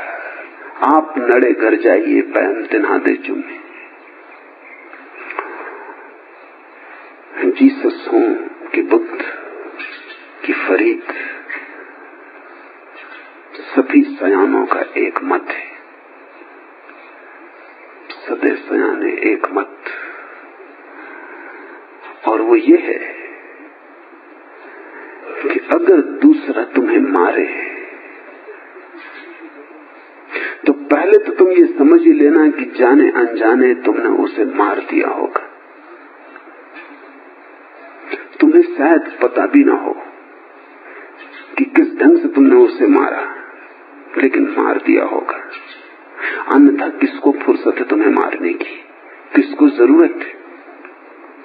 कई बार तो ऐसा होता है कि तुम किसी की भलाई भी करते हो और उसमें भी तुम मार देते हो। एक मित्र मेरे पास आते हैं, मैं मध्य प्रदेश में वर्षों तक था, वो वहां के सबसे बड़े करोड़पति हैं उस प्रदेश के। उन्होंने मुझसे कहा कि मेरी समझ में नहीं आता, मैं सबके साथ भलाई करता हूं और आदमी भले। मेरे जितने रिश्तेदार हैं सबको मैंने धनपति बना दिया। रिश्तेदारों के रिश्तेदारों को भी मैंने कभी रुकावट नहीं डाली, जो भी सहायता मैं कर सकता हूं मैंने की। लेकिन मुझे कोई धन्यवाद देता नहीं मालूम पड़ता। उल्टे पता नहीं लोग क्यों मेरे विरोध में, मेरे अपने लोग जिनका मैंने सब सहारा दिया है, जिनको मैंने खड़ा किया है, जिनके लिए मैंने अपनी तिजोरी कभी बंद नहीं की, वो भी मुझसे नाराज है। मैंने उनसे कहा, एक बात मैं आपसे पूछता हूं, कभी आपने किसी दूसरे को भी मौका दिया है कि आपको सहायता कर सके? उन्होंने कहा इसकी जरूरत ही नहीं। मौके का क्या सवाल है, इसकी जरूरत ही नहीं है, मेरे पास सब है। मैंने कभी किसी के सामने हाथ नहीं फैलाए। तो मैंने कहा मैं समझ गया अड़चन कहाँ है। जब भी तुमने किसी को दिया होगा तब तुम्हारी ये अकड़ कि मैंने कभी किसी के सामने हाथ नहीं फैलाए, मैं सदा देने वाला हूं, लेने वाला नहीं, ये अकड़ मार गई। उस आदमी के मन में इतनी पीड़ा तुम छोड़ दी हो। दिया तुमने बहुत है, इसमें कोई शक नहीं, मुझे भी पता है। तुम्हारे रिश्तेदारों को भी मैंने कहा मैं जानता हूं, उनको तुमने दिया है ये वे भी स्वीकार करते हैं, लेकिन तुम्हारे देने में इतनी अकड़ थी और इतना अहंकार था। तुम्हारे देने में तुम इतने ऊंचे थे और उनको तुमने कीड़े मकोड़े की तरह कर दिया। तुमने कभी उन्हें अवसर न दिया कि वो भी कभी ऊपर हाथ उठा के तुम्हें कुछ दे पाते, कोई छोटी चीज, कि तुम बीमार पड़े होते और तुमने उन्हें कहा होता कि आओ 2 घड़ी मेरे पास बैठ जाओ, तुम्हारे बैठने से मुझे राहत मिलती।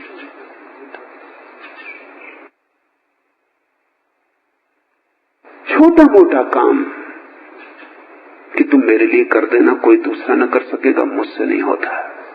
तुमने कभी छोटे छोटे मौके उन्हें दिए होते कि वो भी सहायता कर सकते हैं, तुमने उन्हें बेकारी बना दिया है। दिया तुमने बहुत है, लेकिन देने के माध्यम से तुमने उन्हें बेकारी बना दिया है। वो उसका बदला लेते हैं तुमसे, वो बदला लेकर रहेंगे, तुम उनके दुश्मन हो। कहावत है, नेकी कर और कुएं में डाल। उसका मतलब इतना ही है कि भलाई करना, लेकिन याद मत रखना कि भलाई की। भलाई करना, करते वक्त ख्याल भी मत लाना कि भलाई कर रहे हो। वस्तुतः भलाई करना, लेकिन ये भी अपेक्षा मत करना कि दूसरा धन्यवाद दे।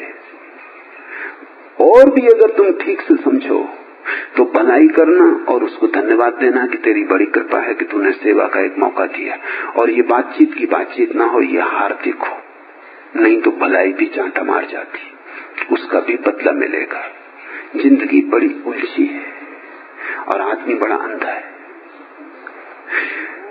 सभी बुद्ध पुरुषों ने ये कहा है, फरीदा जो ते मारन मुखिया तिन्हा न मारे गुण। जो तुझे मारे उन्हें घूम के जवाब मत देना, उन्हें मारना मत। क्यों? क्योंकि वो तुझे मार ही रहे हैं इसलिए कि तूने किसी जाने अनजाने क्षण में उन्हें कभी मारा होगा, इस जन्म में, किसी और जन्म में। कथा लंबी है, हम यहाँ नए नहीं, हम पहली दफा यहाँ नहीं, बहुत बार यहाँ रहे। जिनसे हम संबंधित हैं उनसे हमने बहुत तरह के संबंध बनाए और मिटाए, उनको कभी तूने मारा होगा। बुद्ध बैठे हैं एक शिलाखंड के पास और देवदत्त ने, उनके चचेरे भाई ने उन्हें मारने की व्यवस्था की। उसको बड़ी पीड़ा थी, वो सोचता था मैं खुद बुद्ध पुरुष हूं, और उसे बड़ी अड़चन थी क्योंकि वो बड़ा चचेरा भाई था, बुद्ध से उम्र ज्यादा थी, और ये बुद्ध अचानक गुरु हो गया, हमारे देखते देखते गुरु हो गया, और इसको क्या पता है जो हमको पता नहीं। और वो पंडित था, और अगर दोनों परीक्षा देते तो शायद बुद्ध हारते और वो जीतता। शास्त्र का उसे ज्ञान था, बुद्ध का शास्त्र का ज्ञान ना के बराबर है। अपना ज्ञान परम है, शास्त्र का ज्ञान कुछ खास नहीं है, उसकी कोई जरूरत नहीं। जिसके पास हीरे हैं वो कंकड़ पत्थर क्यों इकट्ठे करे। लेकिन देवदत्त को बड़ा शास्त्रीय ज्ञान था, वो चाहता था बुद्ध को मिटा दे तो वो एक छत्र गुरु हो जाए। उसके भी कुछ शिष्य मिल गए थे उसको। दुनिया में इतने मूढ़ हैं कि मूढ़ से मूढ़ आदमी को भी शिष्य मिल जाते, इसलिए उसमें कुछ परेशान होने की बात नहीं है। कुछ बड़ा ज्ञानी होने की जरूरत नहीं शिष्य पाने को। सच तो यह है कि अगर तुम ज्ञानी हो तो शिष्य मिलना थोड़ा मुश्किल हो जाएगा। क्योंकि शिष्य को भी तुम्हारी तरफ यात्रा करनी पड़ेगी। अगर तुम मूढ़ हो, तुम उनके साथ ही खड़े हो, कहीं यात्रा नहीं करनी। अगर तुम मूढ़ हो तो मूढ़ शिष्यों से तुम्हारा ठीक संबंध बैठ जाएगा, क्योंकि तुम्हारे कृत्यों में और उनकी समझ में तालमेल होगा। देवदत्त को भी शिष्य मिल गए थे। उसने आके एक पत्थर ऊपर से सरका दिया पहाड़ से, बड़ी चट्टान थी, करीब करीब बुद्ध के करीब से पत्थर गुजर गया, 2 इंच और इस तरफ की बुद्ध समाप्त हो जाते। शिष्यों ने बुद्ध के कहा, अब ये जरा आती हो गई, अब कुछ करना पड़ेगा। बुद्ध ने कहा, चुप, करने की बात ही मत सोचना, पहले मैंने किया था, उसका फल भोग रहा हूं, अब और आगे करने का हिसाब मत रखो, नहीं फिर आना पड़ेगा। ये निपटारा हुआ, मेरा मन हल्का हुआ। कभी मैंने इस देवदत्त को बहुत दुख दिया था, ये तो सिर्फ हिसाब किताब पूरा हो रहा है। बुद्ध न मरे तो उसने पागल हाथी बुद्ध के खिलाफ छोड़ दिया। वो पागल हाथी बिल्कुल पागल था, उसको बस में करना मुश्किल था, वृक्षों को उखाड़ के फेंक देता, लोगों को कुचल डालता, उसको छोड़ दिया। लेकिन वो पागल हाथी बुद्ध के सामने आके झुक के खड़ा हो गया। बुद्ध के शिष्यों ने कहा, ये तो बड़ा चमत्कार है। बुद्ध ने कहा, कुछ चमत्कार नहीं, इस हाथी के साथ कभी मैंने भला किया था, किन्हीं अतीत जन्मों की बात, ये भी चुकतारा हो गया, क्योंकि बुरा भी बांधता है, भला भी बांधता है। जब तक इस हाथी से लेन देन पूरा न हो जाता, तब तक भी मुझे रहना पड़ता। इस जिंदगी में सबसे निपटारा कर लेना, ताकि फिर आने की कोई जरूरत न रह जाए। फरीदा जोते मारन मुखिया, तिन्हा न मारे गुण, लौट के मत मारना, क्योंकि पहले ही तूने मारा है, उसका ही तो ये बदला है। लोग तुझे मारे तो बदले में मत मार, तू उनके कदमों को चूम के अपने घर चला जा, तू उन्हें धन्यवाद दे, हिसाब किताब पूरा हो गया, अब तुम भी मुक्त, मैं भी मुक्त।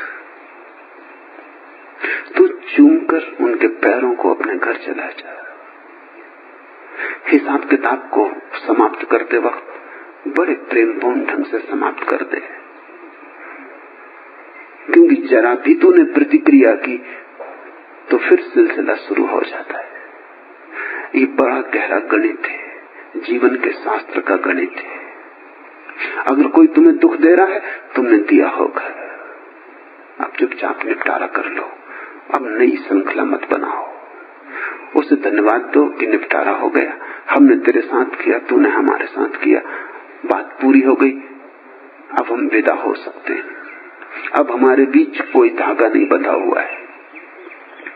फरीद, जब तेरे कमाने के दिन थे, तब तो तू दुनिया के रंग में रंगा हुआ था। मौत की नींव लेकिन मजबूत है, खेत के भरते ही वो लादनहार लेकर चल देगा। फरीदा जातो खट्टन बेल, जब तू जवान था, युवा था, शक्ति से भरा था, जब तेरे कमाने के दिन थे। कौन सी कमाई? परमात्मा को कमाने की कमाई। परमात्मा को कमाने के जब तेरे दिन थे, वो तो तूने दुनिया के रंग में गंवा दिए। अब बहुत थोड़े पल बचे, अब इनको लड़ने झगड़ने में मत उलझा। अब कोई गाली देता है, इसके कारण तू अपनी प्रार्थना में बाधा मत डाल, इसके कारण तू प्रार्थना को व्यथित मत होने दे। अब कोई पत्थर मारता है, इस कारण तू अपनी आत्मा को डुबाने में मत लग जा। अब इन छोटी बातों में उलझने का समय न रहा। जब दिन थे, समय था, शक्ति थी, तब तो तू दुनिया के रंग में रंगा रहा। अब तो विदाई का वक्त आ गया, मौत मजबूत है, वो करीब आ रही है। खेत के भरते ही वो लादनहार लेके चल देगा। खेत भरने के करीब है, किसी भी क्षण यात्रा शुरू हो जाएगी।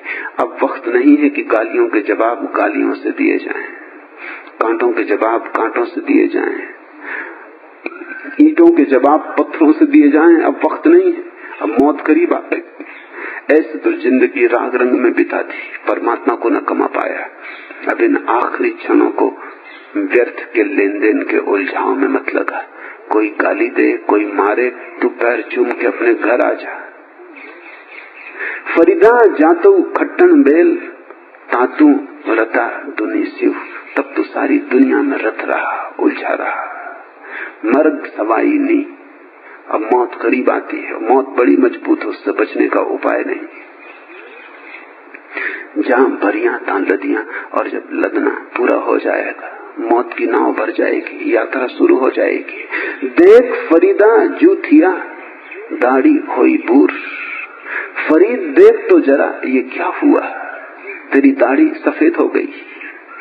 अगो नेड़ा आइया पीछा रहिया दूर। आगा नजदीक आ गया, पीछा बहुत पीछे छूट गया। जन्म तो बहुत पीछे छूट गया, मौत करीब आ गई। देख फरीदा क्या हुआ, तेरी दाढ़ी सफेद हो गई, फल पक गए, जीवन पूरा होने के करीब आ गया। अब समय नहीं है छोटी छोटी बातों में उलझाव करने का, अब गालियों के उत्तर देने का मौका नहीं, न घूम कर मारने की सुविधा है। वो सब हो गया, अब तू जाग। देख फरीदा जूथिया दाढ़ी हुई भूर। अगू नेड़ा आइया बिछा रहिया दूर। फरीद देख तो जरा ये क्या हुआ, शक्कर भी बिस हो गई। अपने स्वामी को छोड़कर अब मैं और किसे अपना दुखा सुनाऊं। देख फरीदा जूथिया शक्कर हुई बिस। साई बाजनू आपने वेदनों कहिए किस।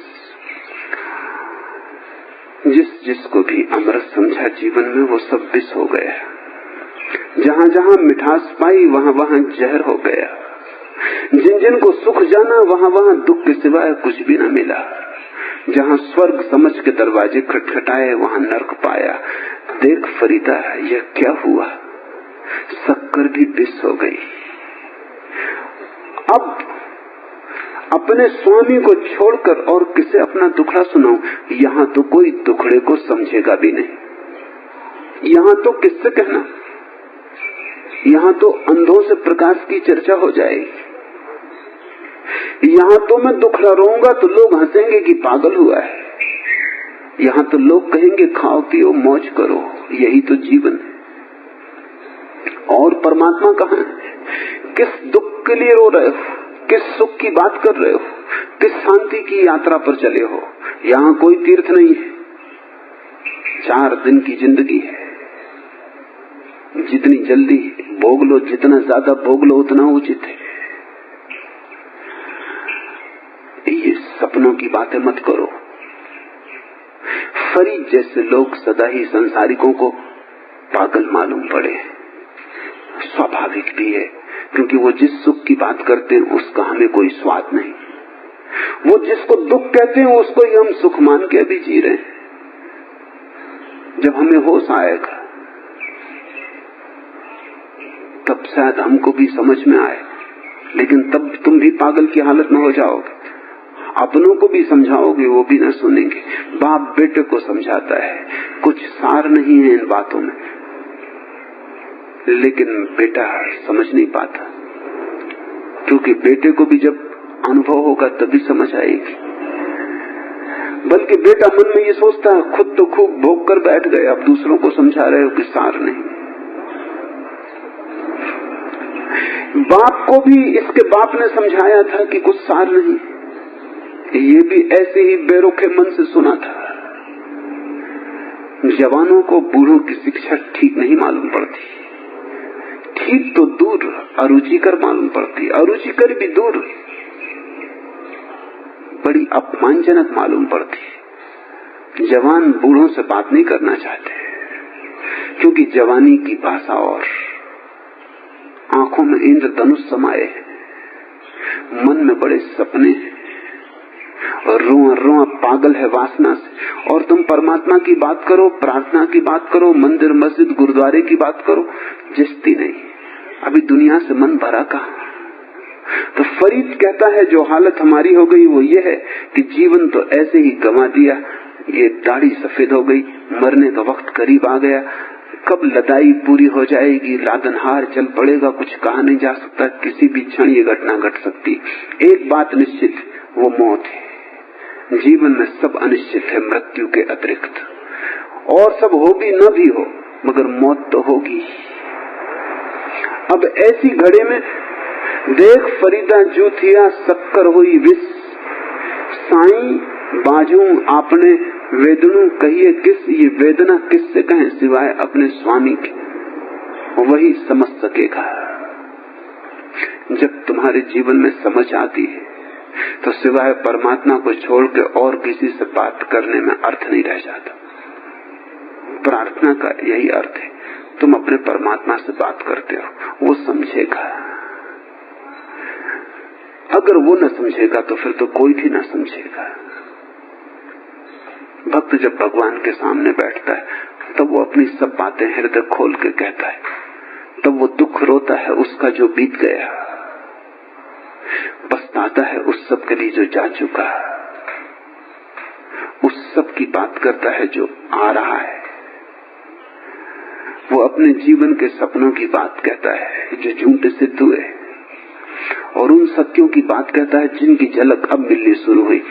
परमात्मा के अतिरिक्त ये बातें किसी से कही नहीं जा सकती। धन्य भागी हैं वे लोग जिन्हें कोई गुरु मिल जाए। गुरु का अर्थ है मनुष्य के रूप में परमात्मा। वो मनुष्य भी है, वो तुम्हारी भूलों और तुम्हारे दुख को भी समझ पाएगा, और वो परमात्मा भी है। वो तुम्हारे दुख और भूलों को केवल समझ ही ना पाएगा, केवल तुमसे सहानुभूति ही ना कर पाएगा, बल्कि तुम्हें मार्गदर्शन भी दे सकेगा। लेकिन अगर गुरु न मिले, जो कि आसान नहीं है, क्योंकि 100 गुरुओं के द्वार खटखटाओगे, 99 गलत सिद्ध होंगे, बिल्कुल स्वाभाविक है।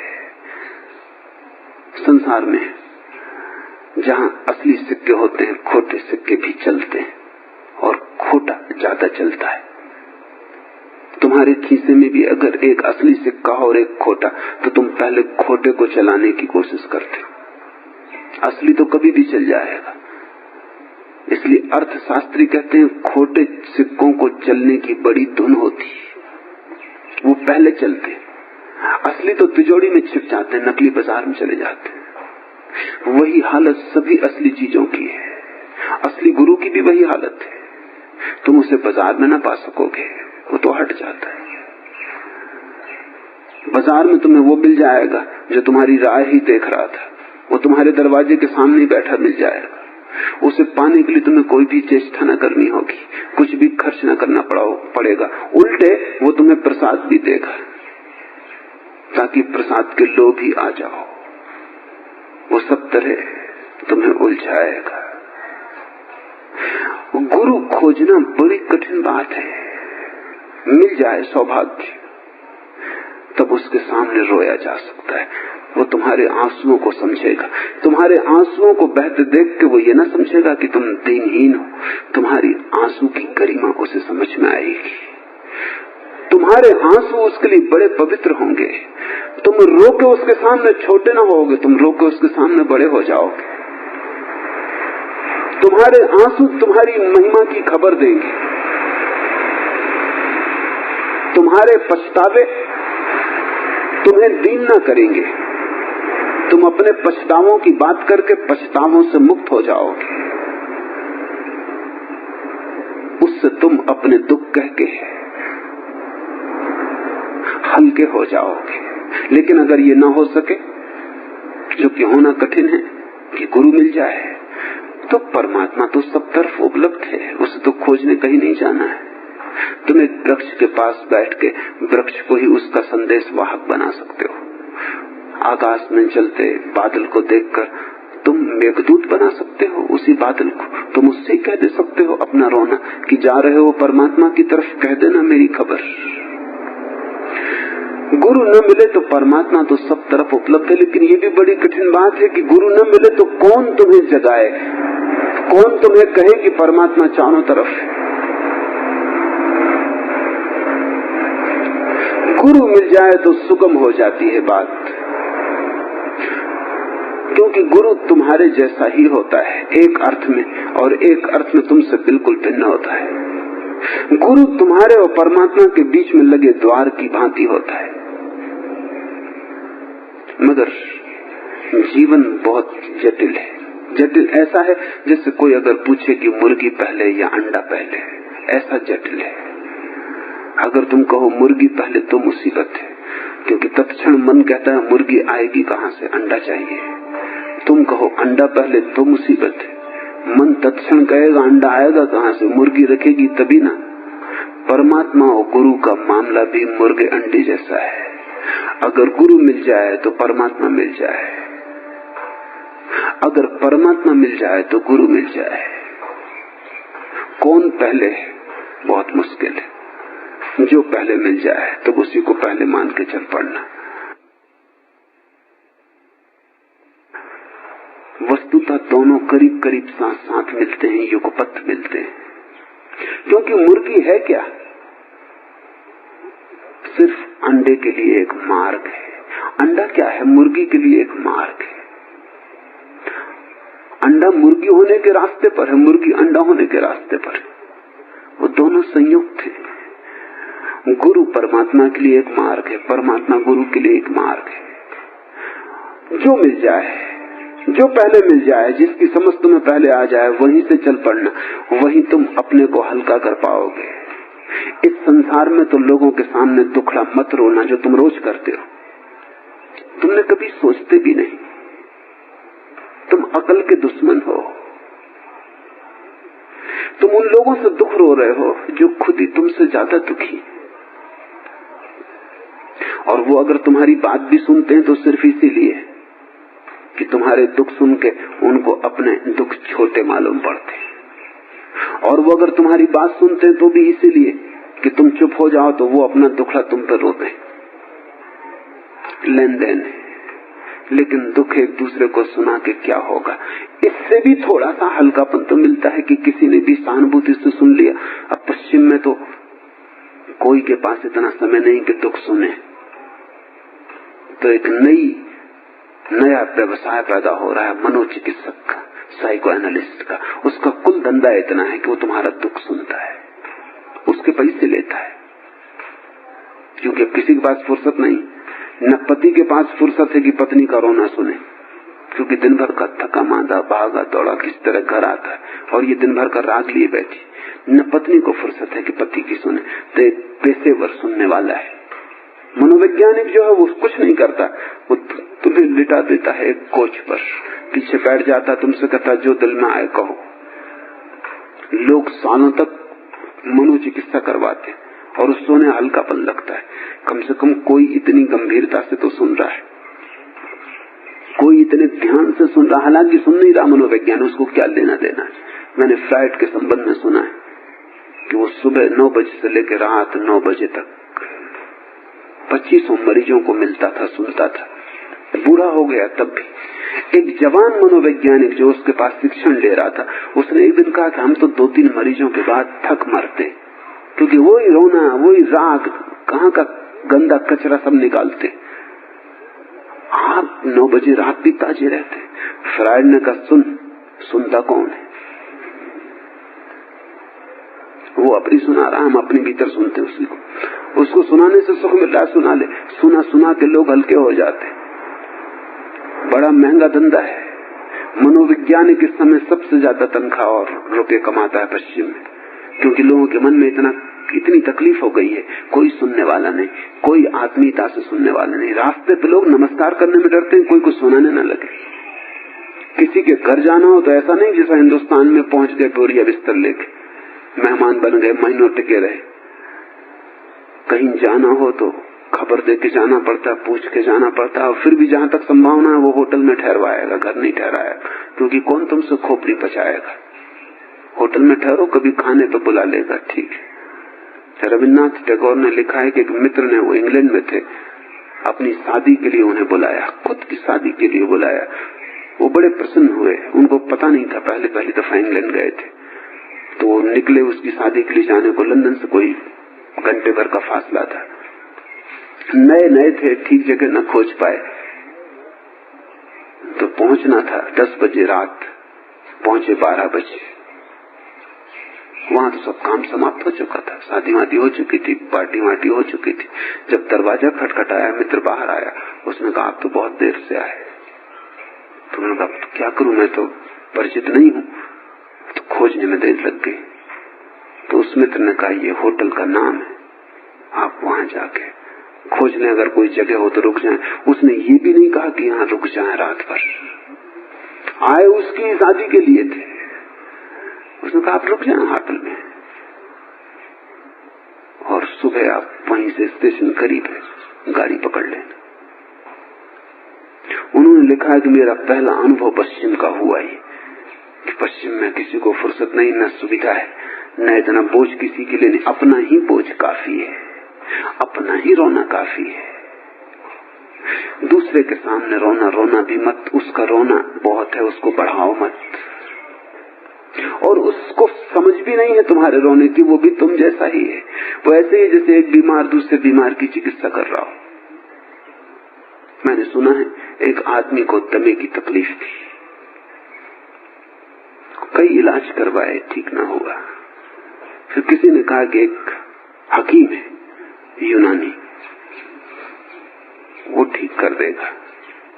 बड़ा गहरा खोजी है और जीवन भर बड़े अध्ययन किए उसने। तो ये आदमी गया, इसने कहा कि मैं थक मरा हूं दमा से, हजारों चिकित्सक देख लिए, इलाज करवा लिए, सब तरह की दवा दारू कर ली, कुछ फायदा नहीं होता, हालत बिगड़ती जा रही। क्या मैं पूछ सकता हूं आपको कोई अनुभव है इस बीमारी का? उसने कहा अनुभव 40 साल से हम खुद ही मरीज हैं दमा के, तुम बिल्कुल बेफिक्र रहो। 40 साल से हम खुद ही मरीज हैं दमा के, अनुभव की क्या बात कर रहे हो? अब दमा का मरीज दमा के मरीज को ठीक कर रहा है, और ये अनुभव है उसका 40 साल का। वो कह रहा है इसलिए बिल्कुल बेफिक्र रहो, तुम किसी गैर अनुभवी के हाथ में नहीं पड़ गए हो। दुखी के सामने दुख रोना व्यर्थ है। अगर रोना हो तो परमात्मा के सामने रोना, और अगर तुम परमात्मा के सामने रोना सीख जाओ तो तुम्हें प्रार्थना आ जाएगी। सच तो यह है कि परमात्मा से धीरे धीरे कहने को कुछ भी नहीं रह जाता, सिर्फ आंसू रह जाते। प्रार्थना की 3 सीढ़ियां हैं। पहली सीढ़ी जब तुम अपने परमात्मा से अपना दुख रोते हो, फिर दुख हल्का हो जाता है, बह जाता है, निकल जाता है, निकास हो जाता है। फिर दूसरी सीढ़ी जब तुम परमात्मा के सामने सिर्फ रोते हो, लेकिन आंसुओं में अब दुख नहीं होता, एक हल्कापन होता है। आंसू अब पीड़ा के प्रतीक नहीं होते, एक शांति की खबर लाते हैं। फिर एक तीसरी दशा है जब आंसू भी विदा हो जाते हैं। अब तुम सिर्फ परमात्मा के सामने होते हो, न तो कुछ कहते हो न कुछ करते हो, आंसू तक भी नहीं बहते, अब तुम सिर्फ होते हो। इस तीसरी दशा में प्रार्थना पूरी होती। इस दशा में वहां परमात्मा, यहाँ तुम, दोनों के बीच कोई शब्द, कोई कृत्य नहीं रह जाता। न तो तुम घंटी बजाते हो, न पूजा के फूल चढ़ाते हो, ये सब बच्चों की बातें हो गई। अब परमात्मा के समक्ष तुम नग्न खड़े होते हो, बस तुम्हारा होना होता है। इस होने में ही अवतरण होता है, इतनी शून्यता में ही उस पूर्ण का आगमन होता है। फरीद देख तो जरा ये क्या हुआ, शक्कर भी विष हो गई। अपने स्वामी को छोड़कर अब मैं और किसे अपना दुखड़ा सुनाऊं।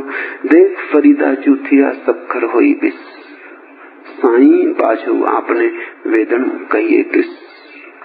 फरीदा काली जिनी न राबिया, धौली रब कोई, करी साईं से बिरहरी रंग नवेला होई।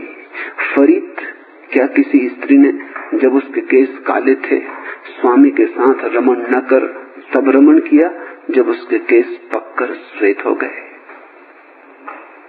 फरीद कहता चूक तो गए, इसलिए बहुत हिम्मत से तेरे द्वार पर दस्तक भी नहीं दे सकते, क्योंकि वो वक्त गया जब बाल काले थे, शरीर सुंदर था। तब प्रीतम के द्वार जाते तो चलने में एक मस्ती होती, चलने में एक नृत्य होता, चलने में एक शान होती। कुछ लेकर आ रहे थे, अब तो हाथ खाली, अब तो सूखी हड्डियां रह गई, तो बाल सफेद हो गए, अब तो सौंदर्य झुर्रियों में दब गया। अब तो एक भिक्षा पात्र की तरह तेरे द्वार पर आते हैं। किस शान से आए, द्वार खटखटाने में भी डर लगता है। ये भी कोई वक्त है मिलने का, लेकिन मजबूरी है, अब कोई उपाय भी नहीं है।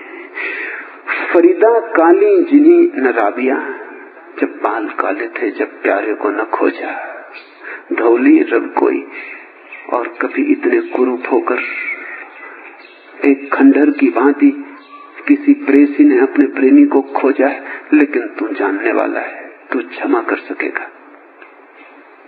नासमझी में हमने जो गमाया है उसे तू हमारी परीक्षा मत बनाना। हम समय पर नहीं आए, देर हो गई है, ये हमारी भूल है।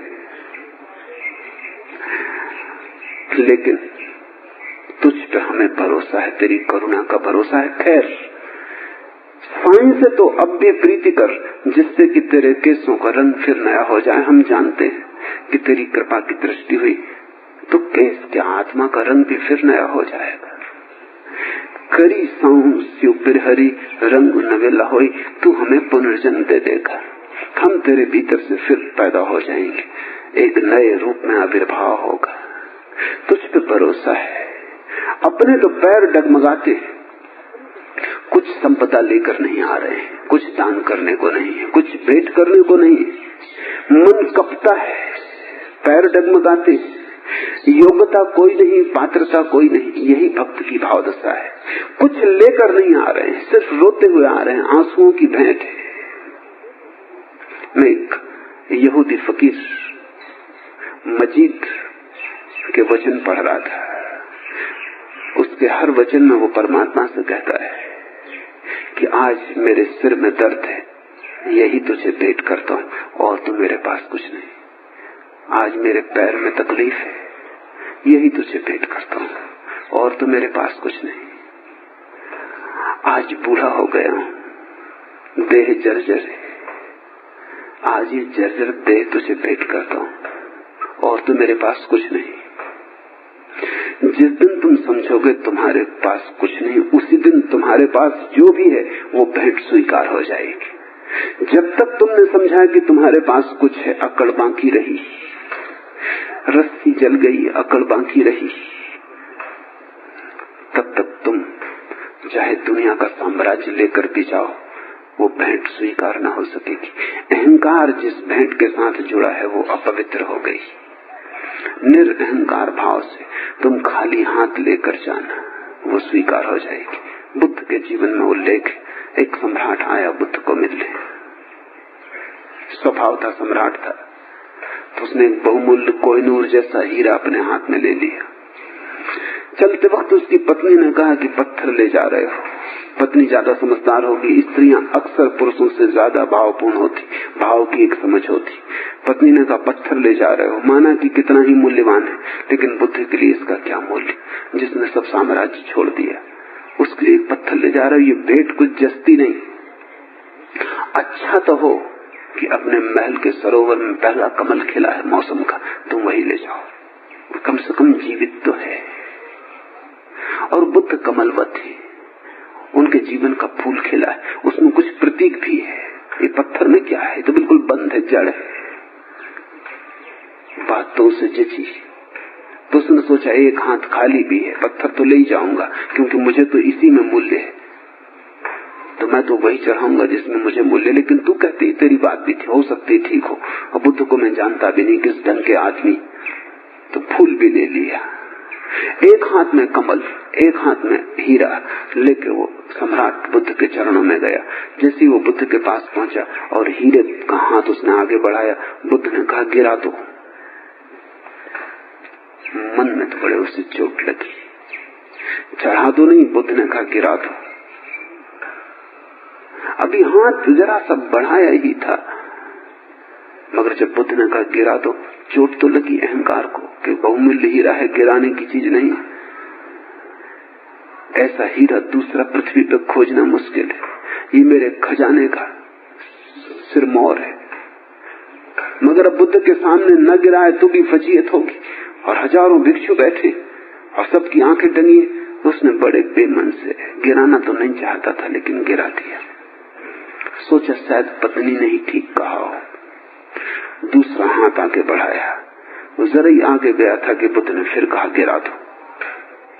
अब तो उसे जरा समझ के बाहर हो गई बात, ये आदमी कुछ भी नहीं समझता, न बुद्धि की बात समझता है, न हृदय की बात समझता है। बुद्धि के लिए हीरा था, गणित था, उसमें हिसाब था, धन था, प्रेम, कमल, भाव, हृदय, इसको भी कहता है गिरा दो। और मेरी पत्नी तो इसके चरणों में बहुत आती, वो इसे पहचानती, ये उसको भी नहीं समझ पाया।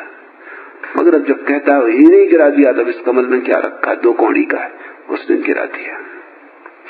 तब वो खाली हाथ बुद्ध की तरफ झुकने लगा। बुद्ध ने कहा गिरा दो।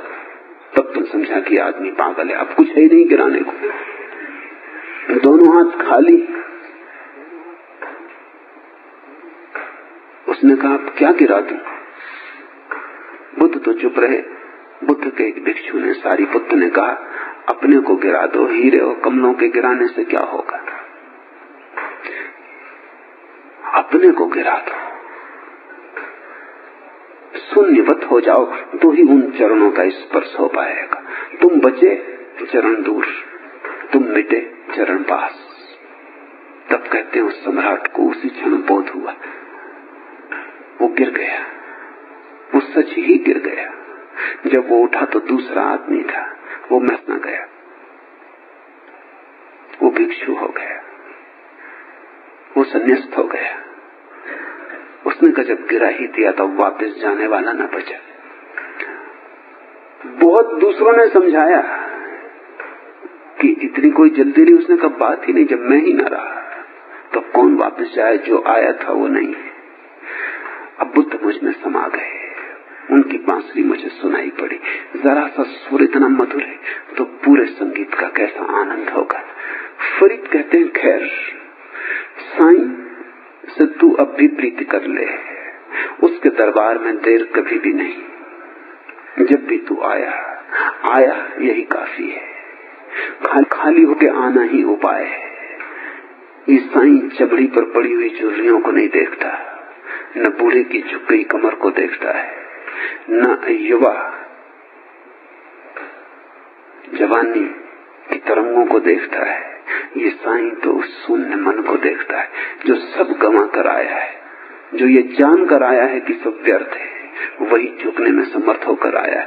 फरीदा काली जिन्हीं न राबियां धौली रवि कोई, करी साईं से प्रहरी रंग नवेला होई, और झुक जा और चढ़ा दे अपने को। ये तेरा डर ठीक है कि तेरे पास कुछ नहीं, ये डर स्वाभाविक है, ये डर शुभ है कि तेरे पास चढ़ाने को कुछ नहीं। लेकिन यही तो भक्त की भाव दशा है, यही तो चढ़ा की कुछ को नहीं है और चढ़ाता हूं, खाली हाथ हूं। परमात्मा तुझे भर देगा और नया कर देगा। एक जन्म है जो माँ बाप से मिलता है, वो शरीर का जन्म है। एक जन्म है जो चैतन्य से मिलता है, वो आत्मा का जन्म है। जो परमात्मा के सामने झुका वही आत्मवान हुआ। जब तक तुम उसके सामने नहीं झुके हो तब तक आत्मा सिर्फ एक सिद्धांत है, तुम्हें उसका कोई पता नहीं। तुम्हारे भीतर अभी उसका आविर्भाव नहीं हुआ, अभी तुम आत्महीन हो, अभी तुम शरीर हो, मन हो, पर आत्मा नहीं। अभी वो बीज टूटा ही नहीं, अभी बीज अंकुर नहीं बना, अभी बीज पर वृक्ष नहीं आया, अभी नहीं लगे। अभी आत्मा संभावना है तुम्हारी, वास्तविकता नहीं। जो शून्य होकर परमात्मा के सामने झुका वो पूर्ण हो जाता है। उस शून्य में ही पूर्ण का प्रवेश है। जगह खाली है, सिंहासन राजी है, परमात्मा प्रविष्ट हो जाता है। जहां तुमने अहंकार को बिठा रखा था उसी जगह उसका सिंहासन बन जाता है। ऐसी क्रांति का नाम ही धार्मिक क्रांति है। और धार्मिक क्रांति एकमात्र क्रांति है, बाकी सब क्रांतियां क्रांति के धोखे। आज इतना।